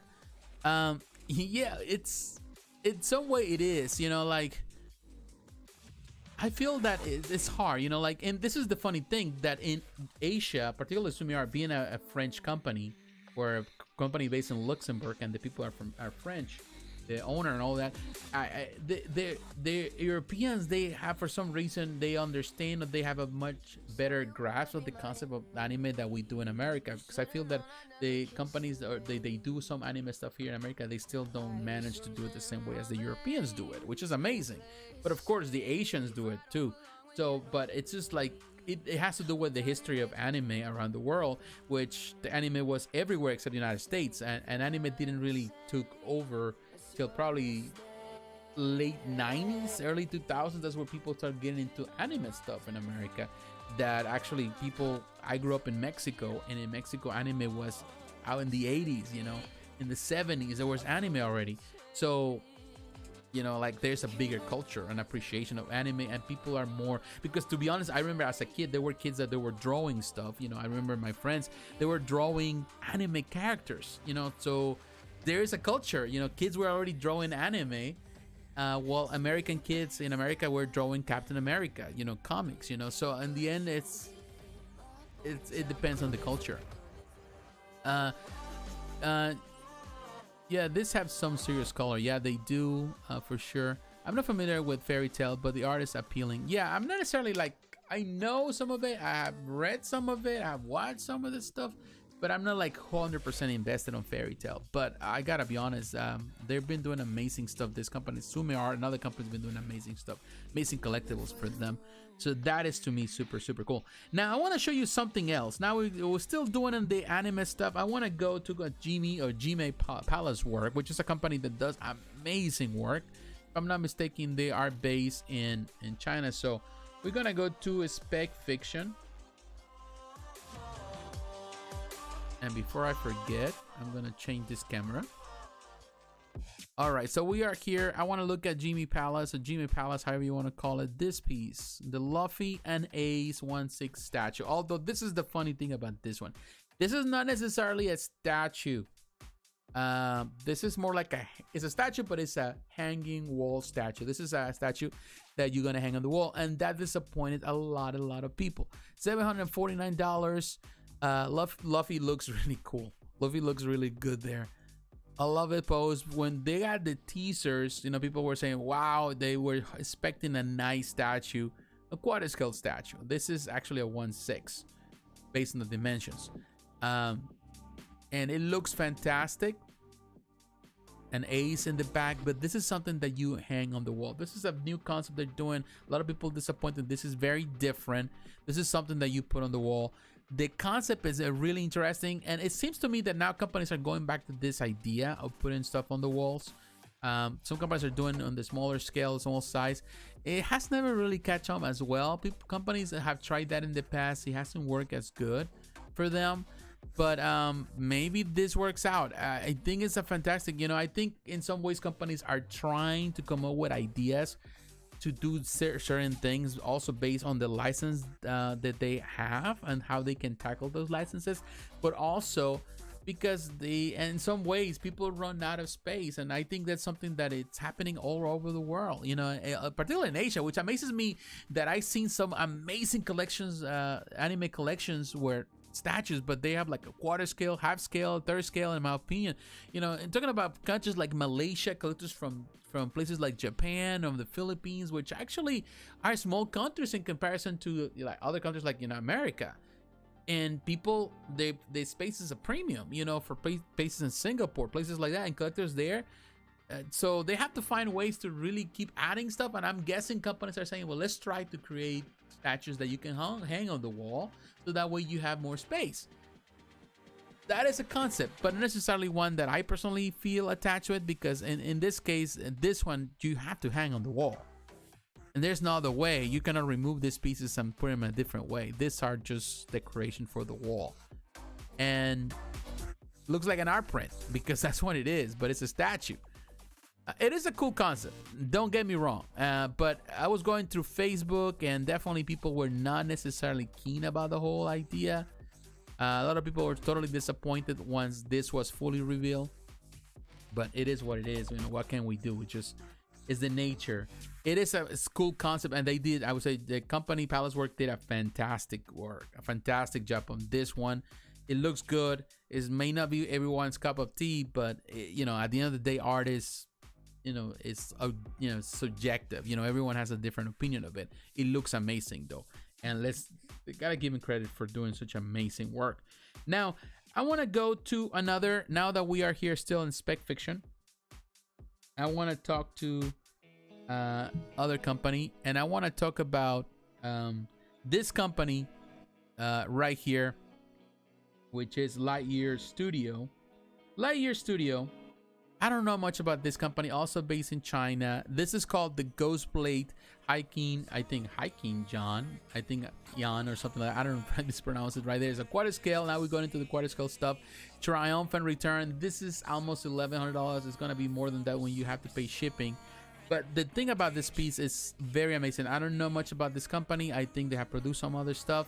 Of course, Ghostblade is a franchise that I don't know much about it. Last week I talked about another company doing collectibles for this. It's some type of it's a comic book that is it's in China. If I'm not, it's based in Asia, but it's an online comic book. And they've been doing so many different concepts and statues and things that are amazing. And you know, looking at this one, I can understand why is the size of this. It's amazing. There's a horse in it. You know, the horse looks good, the base looks good, of course the character looks all sexy and all that, and you know, it's just amazing. And probably has some type of silicone parts, all that. It is just an impressive piece for sure. And definitely I can see those blue eyes, all of that. The paint job is excellent. I can see that. This is here it says the materials. You had resin, it has PU, which is technically polyurethane, which is a plastic, you know. Transparent PU also. It has 925 sterling silver. So 925. So that 925 sterling silver technically is 925 is just still in silver. So technically it's not pure silver. It's just it's silver plated. That's what it is. Zircon alloy. So it has all kind of elements. That all those things that are added really add to this piece and the value of this piece.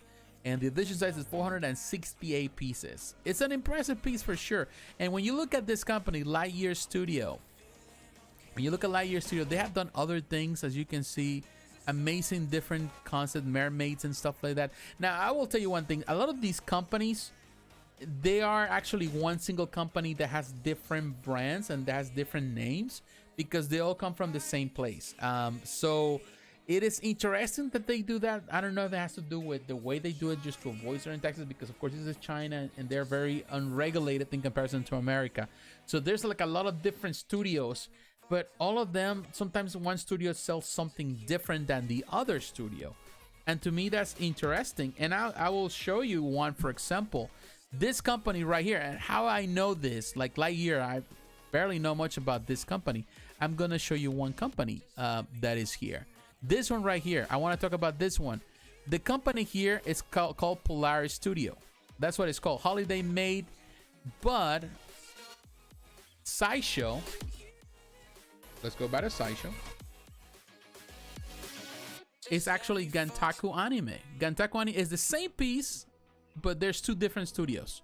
So I'm guessing it's the same studio with multiple names, because also the same Gantaku is the one doing Ghostblade stuff. So I'm to the point I'm thinking that it's the same company with different company names or different fronts, and they all sell it. Maybe it's a way to skip taxes. Who knows? But they're doing some weird stuff right there, some weird accounting in order to do all those things. So it's the same company, different distributors, different everything, because here you can see there's the same holiday made Monica Tessia. This is the white version. The original version we talked about a few weeks ago was the black version, which I think is amazing. And here is the white version, which is the new version. It's 565, which is amazing, which are surprising because the black version was $605. It's more, it's 199 pieces. It costs a little more. This one is a few dollars, $40. It's more limited on the white version. I don't know why. But the company that is selling this statue is done by Gantaku Anime, which I already knew the company. But here is Polaris Studio. So I think it's the studio, and maybe Gantaku is the one that's distributing. But I think at the end of the day, they're all the same company.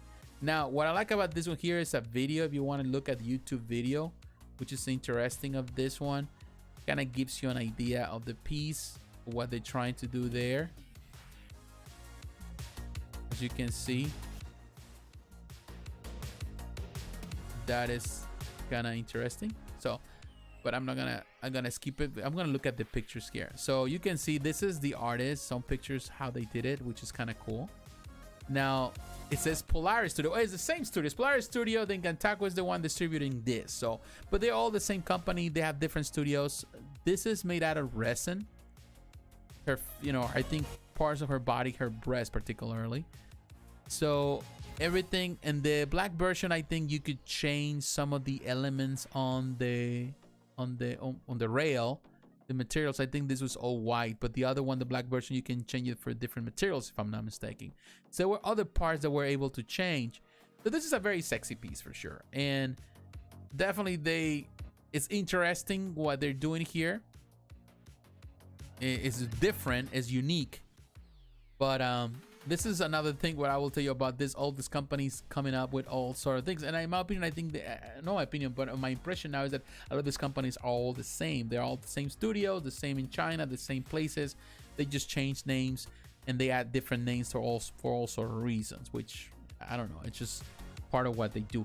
But while we're here at Spec Fiction, I want to talk about another company that is interesting here, and that is the Battle Through the Heavens. That's Libra Gemini Studio, and there's actually 3 different versions of this piece that were released today.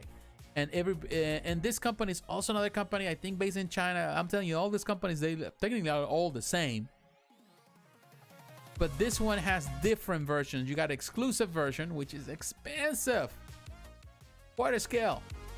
Then you have the flagship edition, and then you have, I think this is the regular, this is the poor man's piece, but even though it's $1,600, the standard edition, quite a scale.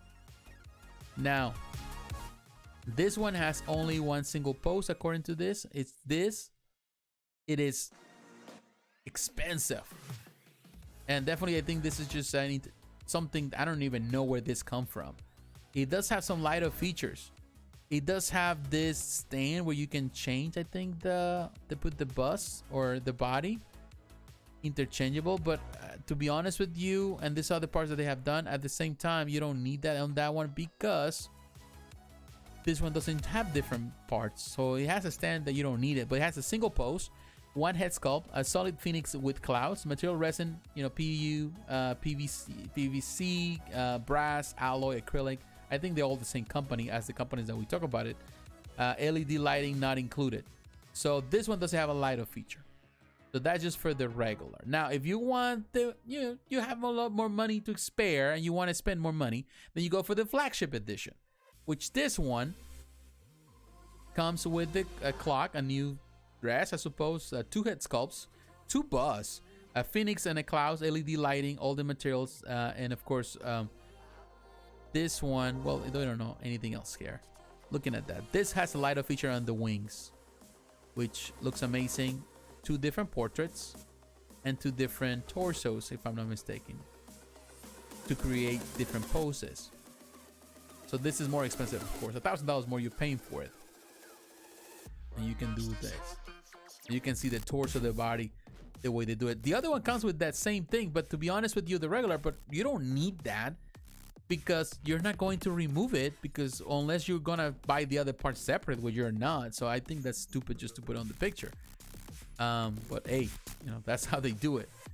And this is of course the super high-end pricey $3,400 if you have enough money to throw away. This comes with everything. Let me go back to the notes, I'm sorry, so we can see exactly what comes with it. It has the 2 busts, 2 head sculpts, and clock, phoenix and clouds, LED lighting. So it comes with so many things like this. Look at that. It's an amazing piece for sure. You know, I love the detail, love the light up features. Definitely, it's a very sexy. I had nothing to do with this, or I don't know anything about it, but it is amazing. All the light ups on the base, on this, on that. High end for sure. This is high end stuff. Beautiful portrait. And trying to figure out exactly what is the difference with the portrait. So far, everything looks the same. And I think we've been going through the same pictures. So it does have more exclusive edition. Libra Gemini presents the second statue in their Battle Through the Heavens collection. June exclusive edition. Quarter scale statue. The exclusive version includes everything from the flagship edition. However, real sterling. Oh, okay. So I'm thinking everything looks the same. Real sterling silver. Now, this sterling silver is plated silver. You know, make it sound like, you know, like it's silver. You don't have silver. You have sterling silver that's plated silver. The one that gets black if it's not taken care of. What? Gold and platinum are used with the exclusive edition only. So it's gonna be some parts of gold. Huh. Maybe that explains the price, because I was thinking it's the same thing. So it's gonna have some gold. So it's like, this is for rich people that have nothing else to spend the money on. Yeah. It's cool though. It's cool though. But man, now they're really going fancy. Now these companies are going fancy with all the material that they're adding on this stuff. Let's see. They say it looks amazing though. If they nailed the horse, this piece is so awesome. Yeah, it is. The horse is really cool. I love horses. I love animals, and the horses are really good. Really cool effects. Yeah, I love the Battle Through Heaven figures. Yeah, they are they are really amazing. You know, pricey for sure, but they look amazing. That's an anime I'm familiar with. You are? The Battle Through the Heavens? I don't know anything about the anime. I didn't know it was an anime there. Well, thank you though. Thank you for letting me know. I need to find out more. I will definitely do some research over the weekend about more about Battle Through Heaven. Through the Heavens. I need to find out more about it. But definitely looks cool. Those figures look amazing, but expensive. And definitely with all the stuff they added, is definitely is for the rich for sure. All right, guys. Definitely this is we end with them now. With Spec Fiction Edwin, all this one for resin anime girls are super high quality. They are super high quality. The material they're using blows my mind. Definitely they do amazing. This company's, whether there's the same company disguised as many other companies, is doing an amazing work for sure. All right, guys, let's move on now because I want to move now to Prime1 Studio, because Prime1 Studio, you know, always busy. You know, Prime1 Studio is a company that doesn't mess around for sure. So we're gonna go there. So we're coming to Prime1 Studio.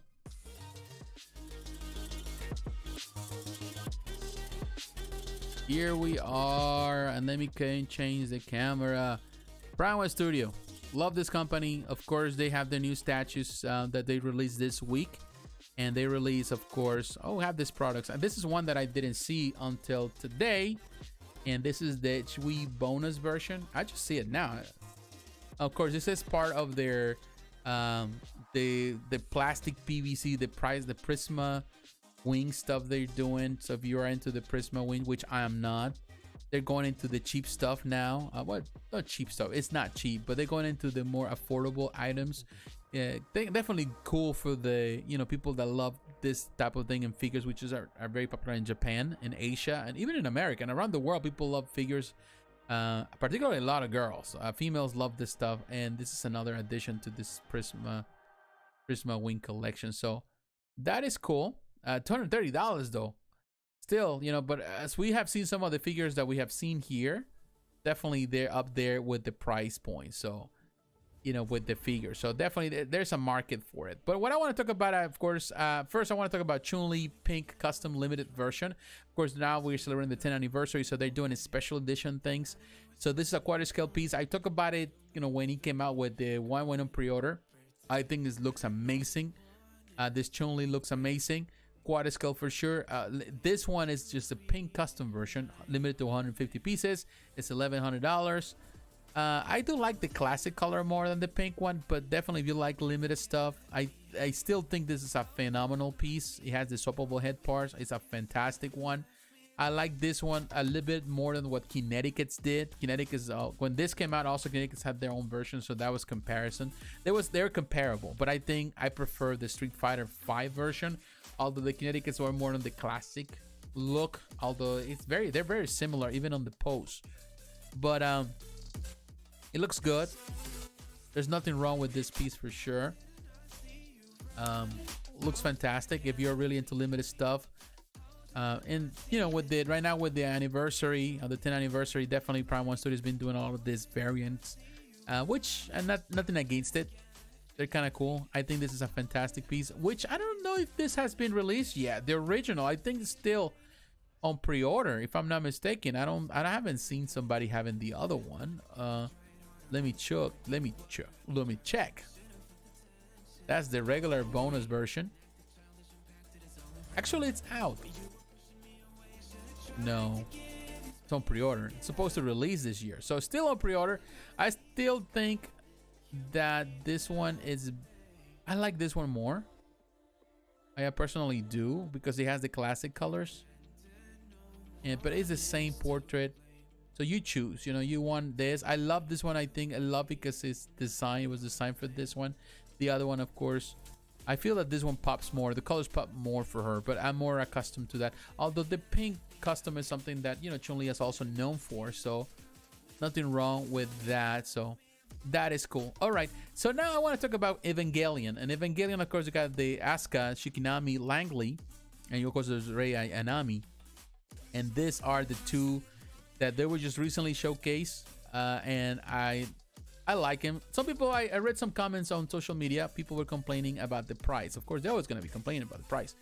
The bonus version is $1249. It's pricey. It's going to release according to the schedule here, sometime between August and October 2023. You know it's going to be delayed, but in any case, it is cool. It is a really cool concept. They went for this one. I think this collection that they've been doing, the Evangelion stuff they've been doing, is amazing.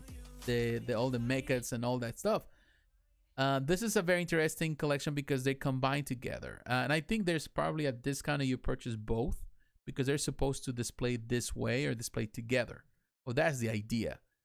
They really look really cool, and you have the different portraits. The bonus part, I think, perhaps is a different portrait. Let me go and look at some of the detail there. The specifications: you got the Evangelion entry plug, control seat theme base and one swappable bonus head. That's the bonus part. Okay, so you got a swappable head. That is the bonus. The extra portrait. I always love, you know, Asuka because I really like her detail.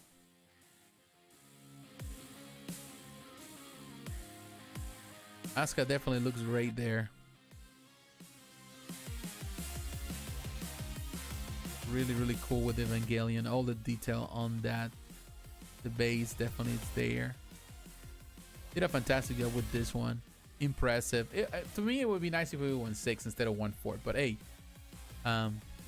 you know, we want to pleasure also need the love, and definitely this is a cool one like that. Love the paint job, definitely the suit, all that. They did a fantastic job with the color. It's so bright, as it should be. It shines, you know. Really cool. That is a very, very cool piece. All right, so this is one, and of course, 94 pictures. You can keep going forever. But then, of course, you got the other Ultimate Premium Master Line Evangelion, Rei, Inami. So $12.49. You get a $100 discount. Of course, a coupon if you purchase the other one. Or you purchase one, you get a $100 discount. This is very cool too. Nice detail. The likeness is spot on. Definitely Rei, Nazca together will look really, really fantastic. They did a really nice job. You think Asuka came out better? Yeah. Chun-Li, I could kick rocks. Classic is the way to go. Yeah, I love the classic more than just the pink version. But some people have extra money to spare, so I'm sure they love that one. I need a Vega Barrock though. Yeah, I like that version best.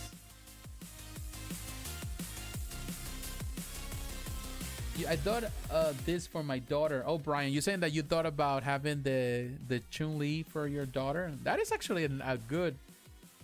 That's not a bad idea. That's a great Chun-Li for sure. Are you talking about that, or which one you're talking about? Maybe the Prisma Wing. Maybe I missed that on the comments. The bonus part is the extra portrait, a different portrait. Although the portraits kind of look the same, all of them. So I don't know what's the difference. I don't see much difference there. The detail here, you can see this the height 64 centimeters. It's tall because of that base. Very, very cool. So, you know, nothing wrong with this. This definitely this fantastic piece as well. Definitely, it's interesting to see what they're doing. Hey, yeah, you're right. I'm kidding. Asuka came out better. Yeah, right. What are you talking about, Brian? You were talking about the one for your daughter. What was that? Your Chun-Li, or are you talking about the Prisma Wing stuff?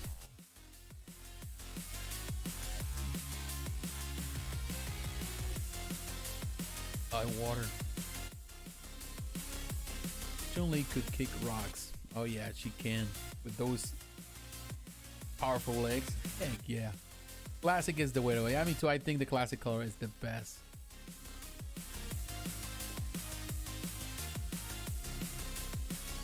I suspect Prime1 is going the figure route due to shipping prices. Oh, you were right with Chun-Li. Yeah. Oh, wow. That would be a nice gift for your daughter. It is a nice statue. It is a really nice statue. The pink or blue version. I personally like the blue version more than the pink version. Although the pink is kind of nice, you know, it's girly. But yeah, those Eva statues, the Evangelion statues, man, they're big. They're tall. And, you know, people were complaining about the price. And in my mind, I'm thinking, yeah, they're pricey, but I think what they're giving you, it's a lot of detail. And definitely, that's for an Evangelion collector. You already invested on the Evangelion collection from Prime1 Studio. Definitely, you need to go for those. It's only 6 weeks, though. She's gonna wait. Oh, congratulations, Brian, for your daughter, then. 6 weeks. Thank you, Eddie. Oh, thank you again. I appreciate it. But yeah, thank you for the donation. It means a lot. Thank you very much. But yeah, it's inspiration in a room of high. I see. Yeah, well, congratulations on your daughter, man. Daughter is always something that it's so that you definitely love. I love my daughter. She's actually with us here tonight. She came to visit. She's, I think, downstairs with my wife. But I love my daughter. You know, she's grown now. She's 21 or She's 21. She's married. You know, she has her own house. Good job, all of that. But yeah, daughters, man, they're special. They're tough, man. Raising daughters is tough. I wish you luck on that. Yeah, protect your children. Right now, with everything that is happening in the world, man, more than ever, we need to be closer to our kids and to love them. So, you know, congratulations on your baby. And, you know, I wish you the best and, you know, good health for her and also for your wife. But yeah, it's always good, you know, it's having inspiration for your daughter. It's good, you know, it's always good to introduce our kids to our hobbies and make them part of it, you know, where it's statue collecting, field work, whatever we do, for them to fall in love with the things. It's always good to kind of give them, also allow them for them to express themselves and to share their own passions. But at the same time, it's good to kind of share what we love to them so they can see what, you know, what makes us tickle, what makes us happy. You know, that's always good. So I would say congratulations again. You know, it's always good to have. She's the greatest figurine now. Yeah, I'm 45. This is my first, so it's a ride now and life with one. Well, you know, I started young, so I'm 43, and I started young. And you started, you know, have friends that are also starting on the journey of parenthood, and I'm glad from my experience personally that I had the opportunity to start young, because I'm young now and she's grown, not just my wife and I. At the same time, when you're too young, you make too many mistakes because you're young. You just don't know how to be a parent. You know, I don't think there's no manual to be a parent, but as you get older, you're more mature, you're more stable financially, you're more stable in life mentally, and definitely you can see things in a different perspective than when you're young. So ultimately, there's never a plus thing. You know, when you start in your 40s, you have a long way ahead, but at least you have maturity that you didn't have when you were in your 20s. When I was 20, I wasn't mature enough to really tackle being a parent. But you know, it's life. You know, we all have to go through our own journey. We all have a different journey. So, but I wish you the best of luck with your kid. I know you're gonna be in love with her. You're gonna love her, and you're gonna be very protective, because I am very protective of my daughter. So, but yeah, let's move on, sir. Let's move on, all of you. Let's go to the next thing, because there's other things that we need to cover here. And I want to go to PCS, and let's talking about sexy looking pieces. There's another one that is super sexy, and we talked about it before, but we didn't get the chance to really look at the details, price point, all of that. So it's PCS, and we're going to Sideshow, back again to Sideshow. On all this back and forth, today it's been packed because there's a lot of collectibles that we are covering today. Let's see, man. Coming to Sideshow is like a candy store. This had so much stuff, man. Here you have Deja Torres, 1/3 scale statue. It's $12.55, limited edition to 750 pieces. Wow, you know, that's pretty high. That's a pretty high number. And it's going to release sometime between January and March of 2023. Now, what we know so far, of course, the brand is Dynamite. We talked about it before. We mentioned some of the stuff there, but it looks amazing. And I remember I mentioned who was the sculptor, and I just totally forgot. But it looks, I just forgot. I have to go back to that video where I mentioned who the sculptor was. I just totally forgot. If you remind me, I'll be happy. But in any case, it looks amazing. You know, it looks amazing. Of course, some people don't like this bone thing, phallic looking thing, because, you know, it's a phallic looking thing. But at the same time, I think it's just on the sexiness, of course, based on the cover that they took inspiration from Dynamite. I think they did a fantastic job. The body is really good. This is a fantastic piece. 1/3. People will compare this with the 1/4 scale by Sideshow. Totally different piece. Shitting on that, you know, sitting right there looks amazing too. A beautiful piece, but this is a different take on the character, and it looks amazing. It does have this, the color they use, the paint job, the ebony color, the bronze. She looks more, in some ways, more native, which I like that. She's very voluptuous. This is not for the faint of heart, for sure. This is the type of piece that will get you in trouble in a heartbeat with your spouse. It will get me in trouble. But it is, I can appreciate it. I cannot really have it here. But I will tell you, it looks amazing. The detail there, and yeah, you can see those curves are kill for, that's for sure. And that's something that people love, you know, like that's the thing, you know, when you, this is the thing, you know, we have to understand the character. When you know the Jujutsu from the books, and you know, it's just always been like that. And when you look at Dynamite Comics, they always have presented the character this way. So this is respecting the source material, is not killing it. It's not like some other statues that sometimes I've seen some weird statues out there that people make a sexy statue of a character, or a sexy Pikachu looking thing, you know, like based on the Pokemon thing or whatever, that doesn't really fit well. But with Digitoris, she's always been like this. So when they're representing the character this way, to me, looks really, really good. She definitely has that accent in her look. You know, of course, she's from Mars, but definitely she can go for, in so many looks, she can go for, you know, some African look. She can go for some Hispanic, Latin look. She can go for some Indian look. So she can go for any look.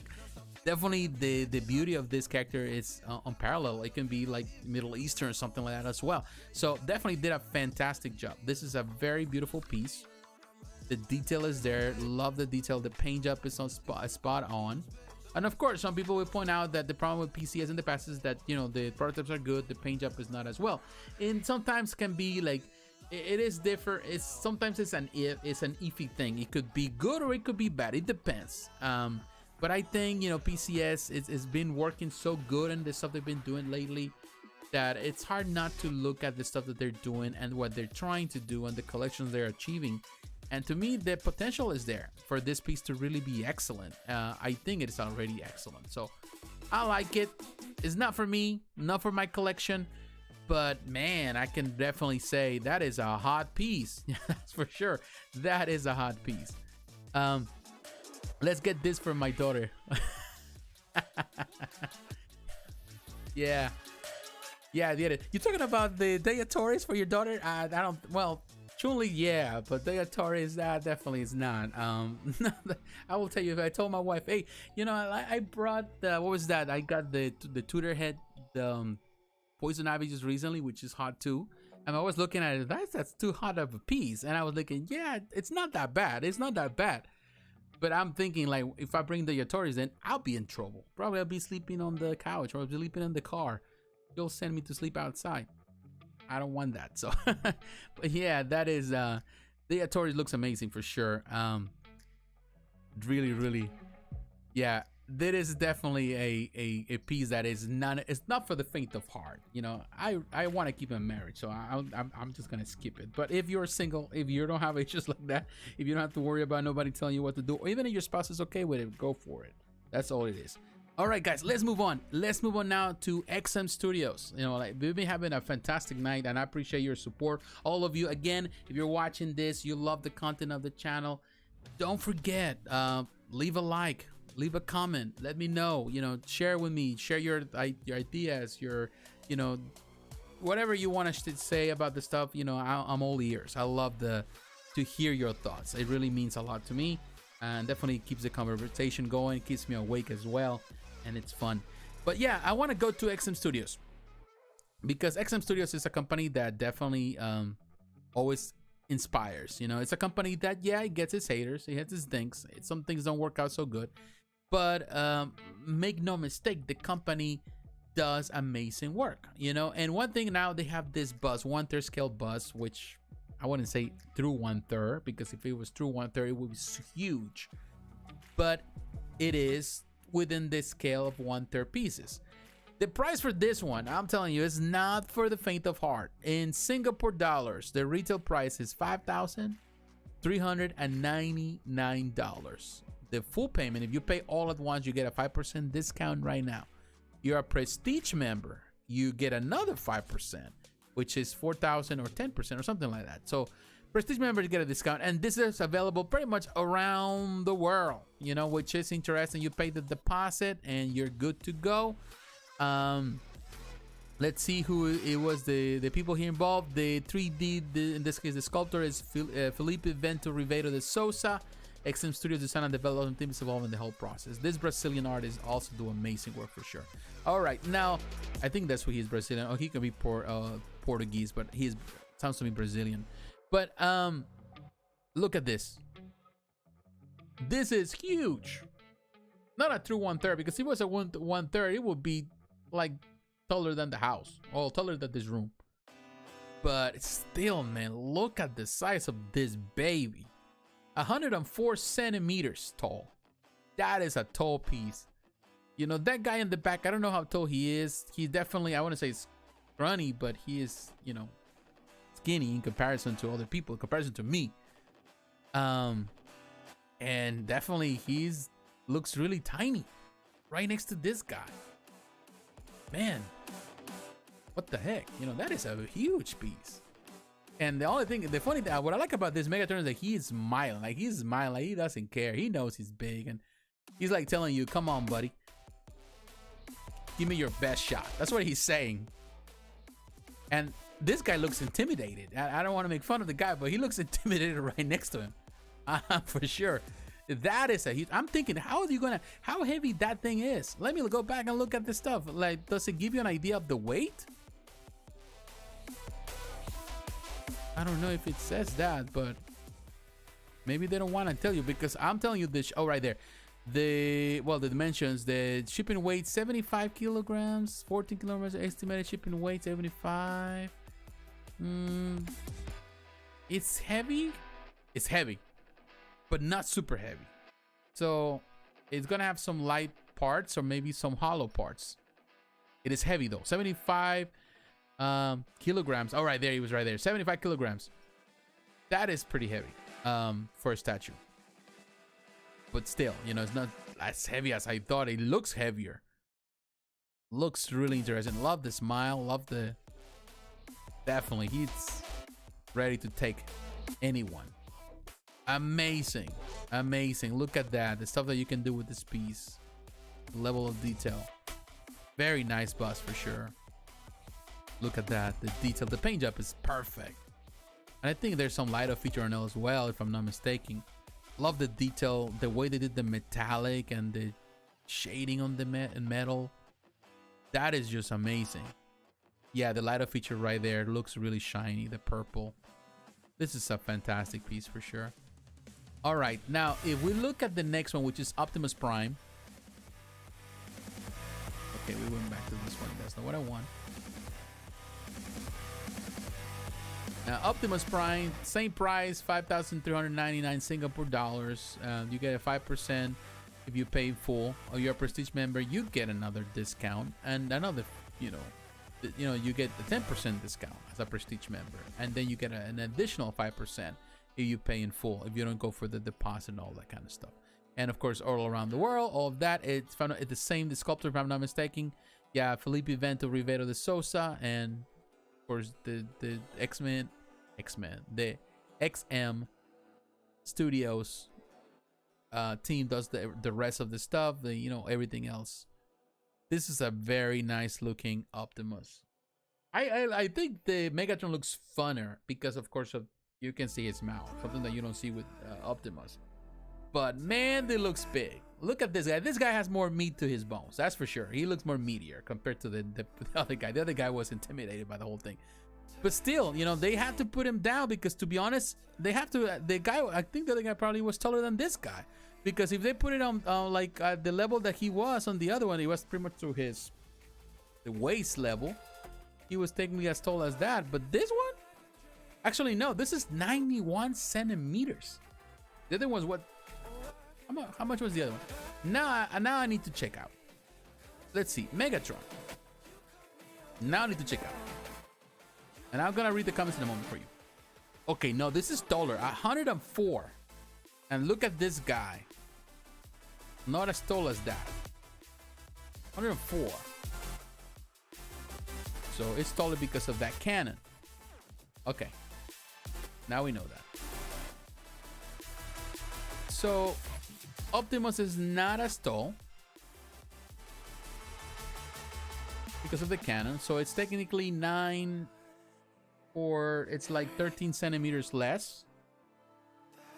But I will tell you, the guy was actually there, and it was like this guy's a lot shorter. This guy's a lot shorter. So that's the reason they put it lower, to give you a comparison. Still, look at that Optimus.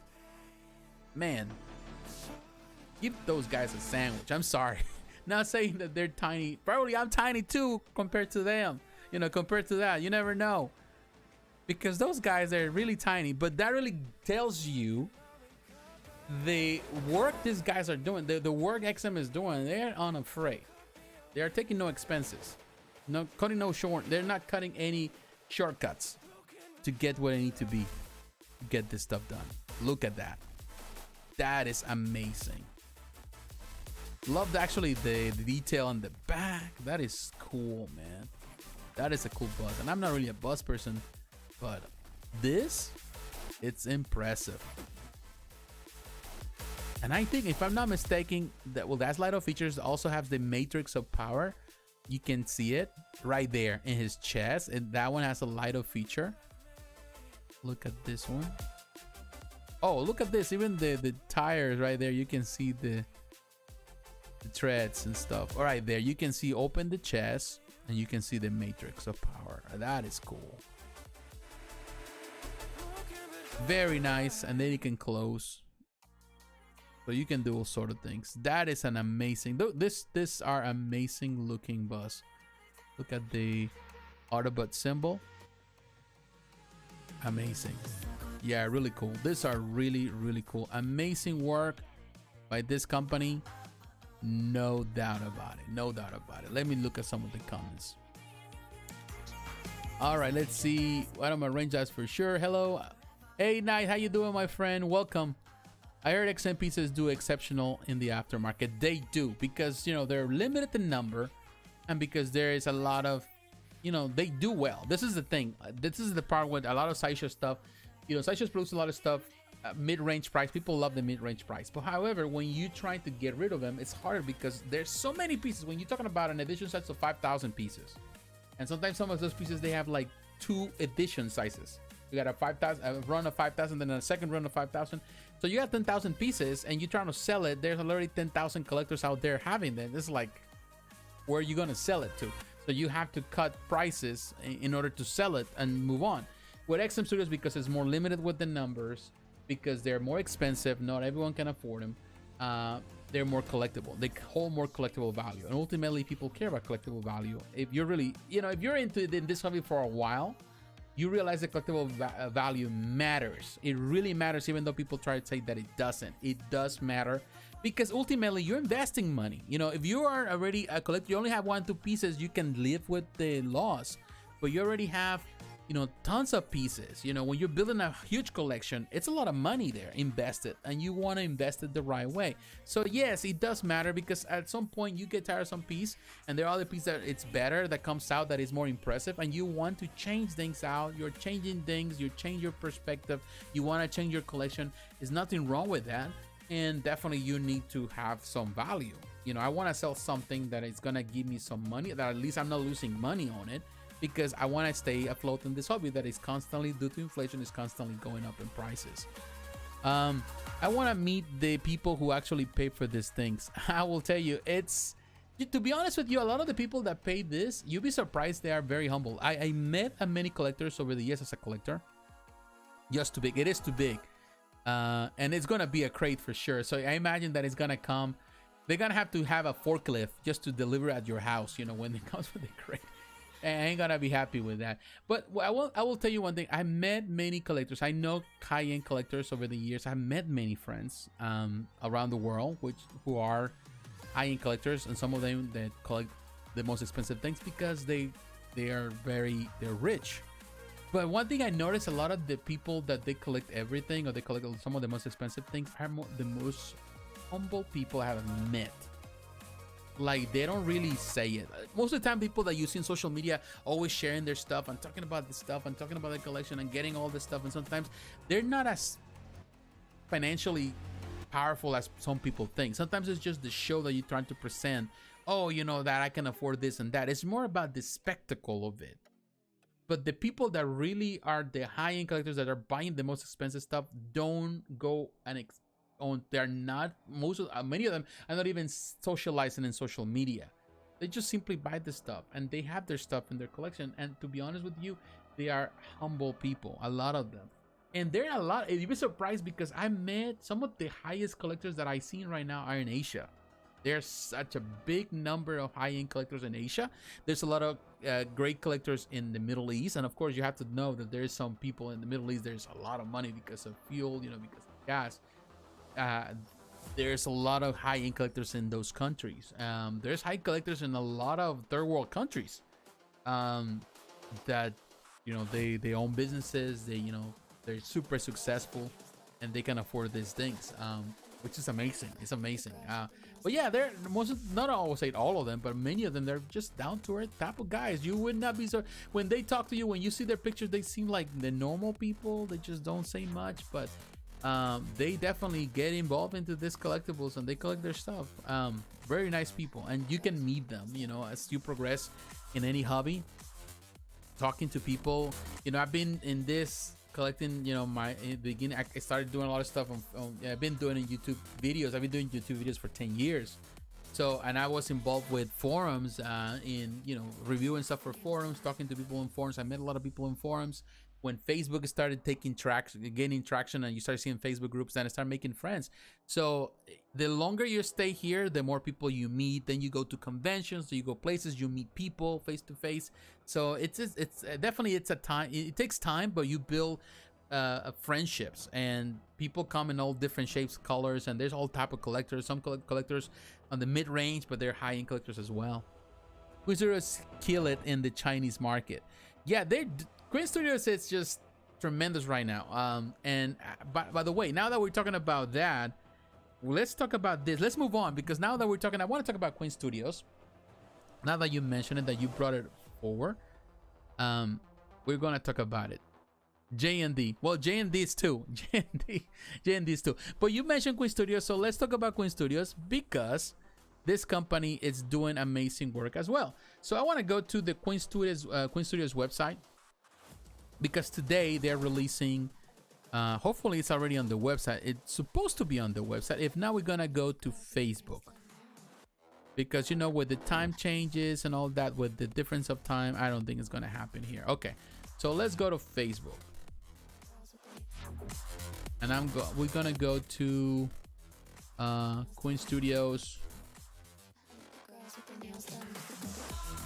Collectibles. I think it's here. If not, it's gonna be maybe in the Queen Studios group, collectors group. Okay, so we come here. They have the Doctor Strange. There's a video. I think there's this video. They already have it on their YouTube channel, so kind of give you the hint. But what we're gonna look is the Lab Size Buzz information that we have. I don't know the price, but I'm sure this is gonna be pricey, within the $4,000, $5,000 mark, easily, or perhaps even more. But Queen Studios right here on this bus, I'm telling you, the likeness, it's amazing. Based on the Infinity Saga, look at that. Looking at the hair, even the, you know, the sideburns. Look at that hair, man. That rooted hair they added, that is amazing. Looking at that, that looks like the actor. It's such a eerie look. Just to look at this, man. I finally ordered my first Queen piece other day. Excited to compare to Prime1. Which piece was that? Which is the one that you pre-order? I would like to visit Japan one day to feel this beer firsthand. Me too. I want to go to Japan, and one of the things, if I go to Japan, I'm going to the Prime1 Studio store. I am definitely going to the Prime1 Studio store, and whatever else is available. Queen Studios on my mind. Which is the piece that you order, Brian? But here, look at this one. Man, this bus is amazing. I think they did a fantastic job. You know, there's sometimes the criticism about the likeness of some actor and some things, but I think this one is spot on. Some people will say maybe he's too skinny, but you know, with the cameras rolling at the actors, that sometimes they look, actually, they have more meat than they do in real life. Look at even his beard, man. The beard, the way they did it, it's just so accurate to the beard of the actor. It's so good. It's really, really good. But we have this one. So we have this one right here. That hair is good. Look at the eyes. Man, the beard is so natural. It's like, it looks like his beard. The hairs, man, the way they dress him up, the hairs, that is an excellent job right there. Look at the detailed tailoring on that. Doctor Strange life size bust. Oh, look at this one. It's a big glass. Sanctus Santorum, looking really good. Nice bust for sure. 83 centimeters, pretty good size. Gonna release 27th of May, which is 27th of May now. So I'm guessing it's going on pre-order today or tomorrow. This weekend is going on pre-order. I don't know how much it's going to be, but I'm impressed. This is a fantastic bust. It's gonna be around like $5,000. I'm guessing. I could be wrong. But oh right, no, actually no. Look at this price information. Full price $3,880. Deposit 13. Platinum silicone skin, real fabric, custom glass eyes. Oh wow, that's good. Available for USA, Hong Kong, Taiwan, Macau, South Korea, Europe, Southeast Asia, and Argentina. Definitely a lot of places. Beautiful piece for sure. Now I want to talk about what we're talking about. Queen Studios. Let's go to Sideshow Collectibles. And in Sideshow Collectibles, we are going to look at this piece right here, which is, you know, this is something that I already talked about it before, but of course now that Sideshow is running, or it's carrying Queen Studios buzz for starters, that is good news. Of course, it's good news for all of us, for the future, for people that want to order Queen Studios stuff. Let me look. Let me see. It's still available. It should be right here. The Venom. So here, okay, the community is super negative though. Right here, that is a piece, but not as Buzz Collector. Oh, okay, it says the Jet Power versus Megatron. I'm a huge SR-71 fan. That is an amazing looking piece for sure. Congratulations, definitely it's a fantastic looking piece. Crazy how they do the hair. Yeah, it is crazy, and the cape is so perfect. The community is super negative stuff. Yeah, that's the problem. I think when there is a successful company, there's always gonna be a very negative community. The negativity is always gonna be there, particularly with the companies that are doing fantastic work. And I'm seeing right now with every company, like as soon as a company does something amazing, you're gonna have haters coming, or people that they just want perfection and they don't even know what they want. But you have to kind of steer away from that, keep away from the negativity. Sometimes it's better to stay away from them, not listen to them, because that is not healthy. That makes things worse. But this bus, $1,500, of course, is a fully sculpted piece. It doesn't have the red, in this case, the silicone, all of that. But this is a fantastic Venom. I think, in my opinion, the best Venom that we have as a bus. Better than Sideshows, better than any other bus that have been done in the past. This is an amazing, and it's great to know that now Sideshow is carrying this one, and the possibility for that is a fantastic. I love the teeth, the saliva on the teeth, as I mentioned when I talk about it, when I reacted to it. It looks good, and I'm glad that Sideshow continues to build this collection with the Queen Studio stuff. As you can see right here, they already have the Iron Mans, the Vision, of course, the Carnage, now the Venom. So it is cool what they're doing here, and what else is to come. They're gonna bring more stuff, and this relationship is starting with them. I think it's a great start with the bus, and hopefully with the other statues that they're about to produce. All right, guys, so let's move on. I want to move on to, I would say, the last piece of today. In this case, we're gonna talk about this stuff right here. Before we get into the last piece of today, I want to talk about the Anaheim 2022 celebration. So you can come here to Sideshow, that. The live coverage they have, you can go there. They're giving you all this exclusive stuff that you can get if attendance only. You go there, you can buy certain things. A couple of things they give you the option to pre-order some stuff.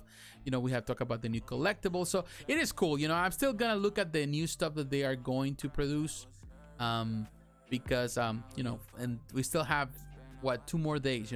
The weekend, you have Saturday, you have Sunday, so we'll know for sure what else is revealed. There's trailers. I haven't even watched the Obi-Wan Kenobi show.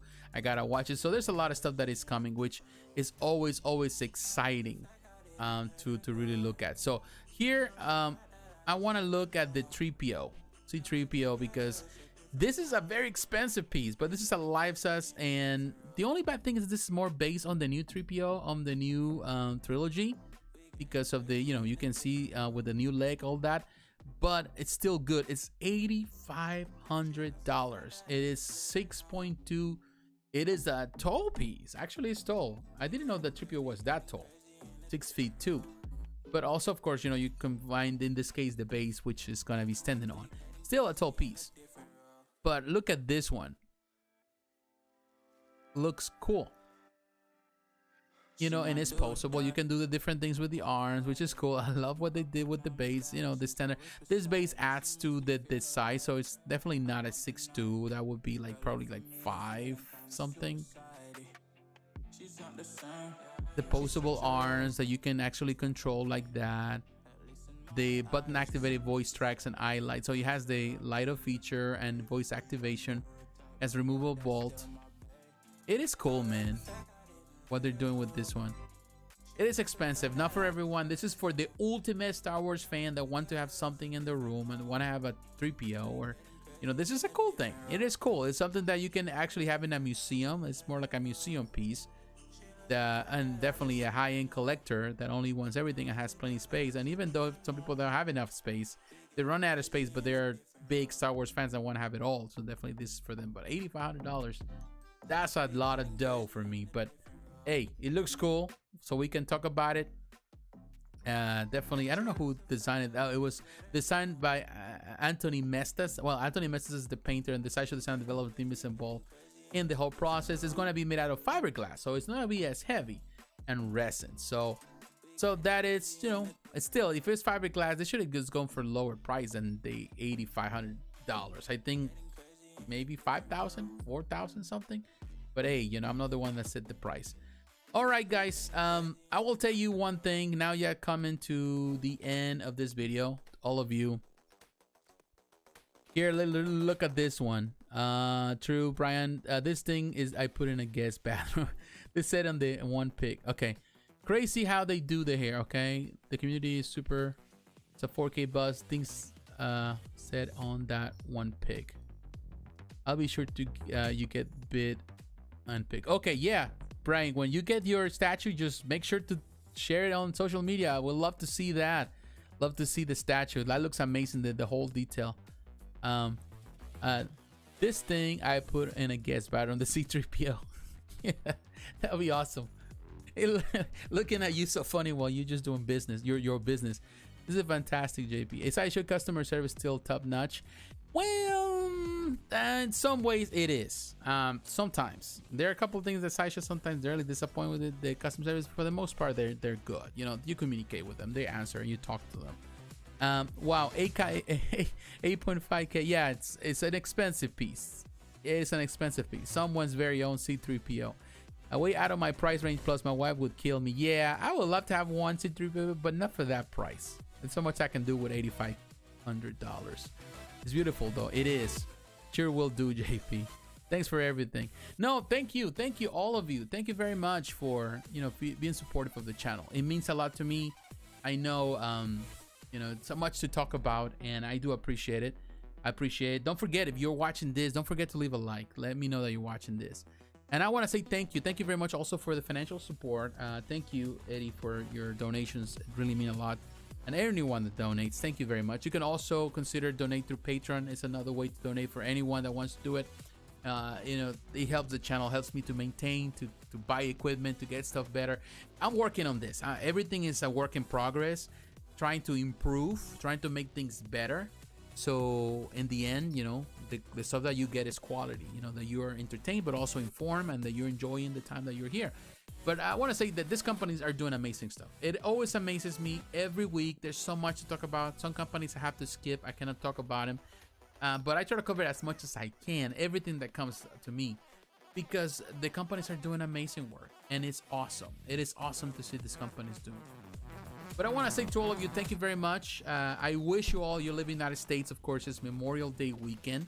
So I wish you a happy Memorial Day weekend. Spend time with the family. Spend time also remembering those that have fallen, you know, serving this country. And it's an important time also to honor the people, our veterans, the people are even in our families that serve in the military. But to think about the way that everything was you know, the people that paved the way for us to have freedom in this country. That's something every day, of course, is always, there's pressure towards it, and it seems that we lose some freedoms here and there, but also that it feels that we live in an unsafe society more and more. But you know, we still live in a good country, so I'm thankful for that. But still, there's so much that we have to work on, and definitely we need to work as a country. But I wish you the best celebration. Spend, you know, good time, enjoy the time with your family this long weekend. And if you live outside the United States, I wish you all the same as well. Whatever you're at this weekend, spend good time with your family, enjoy, and thank you for your support. Happy holidays to all of you, and take care, my friends. I will see you next time, next week. And maybe I make videos this week. Who knows? It depends. Stay tuned. I try to. There are reviews that I have to finish. There are things that I gotta do on the channel. But if not, I'll see you next Friday. So my friends, God bless you. Take care. I'll see you later.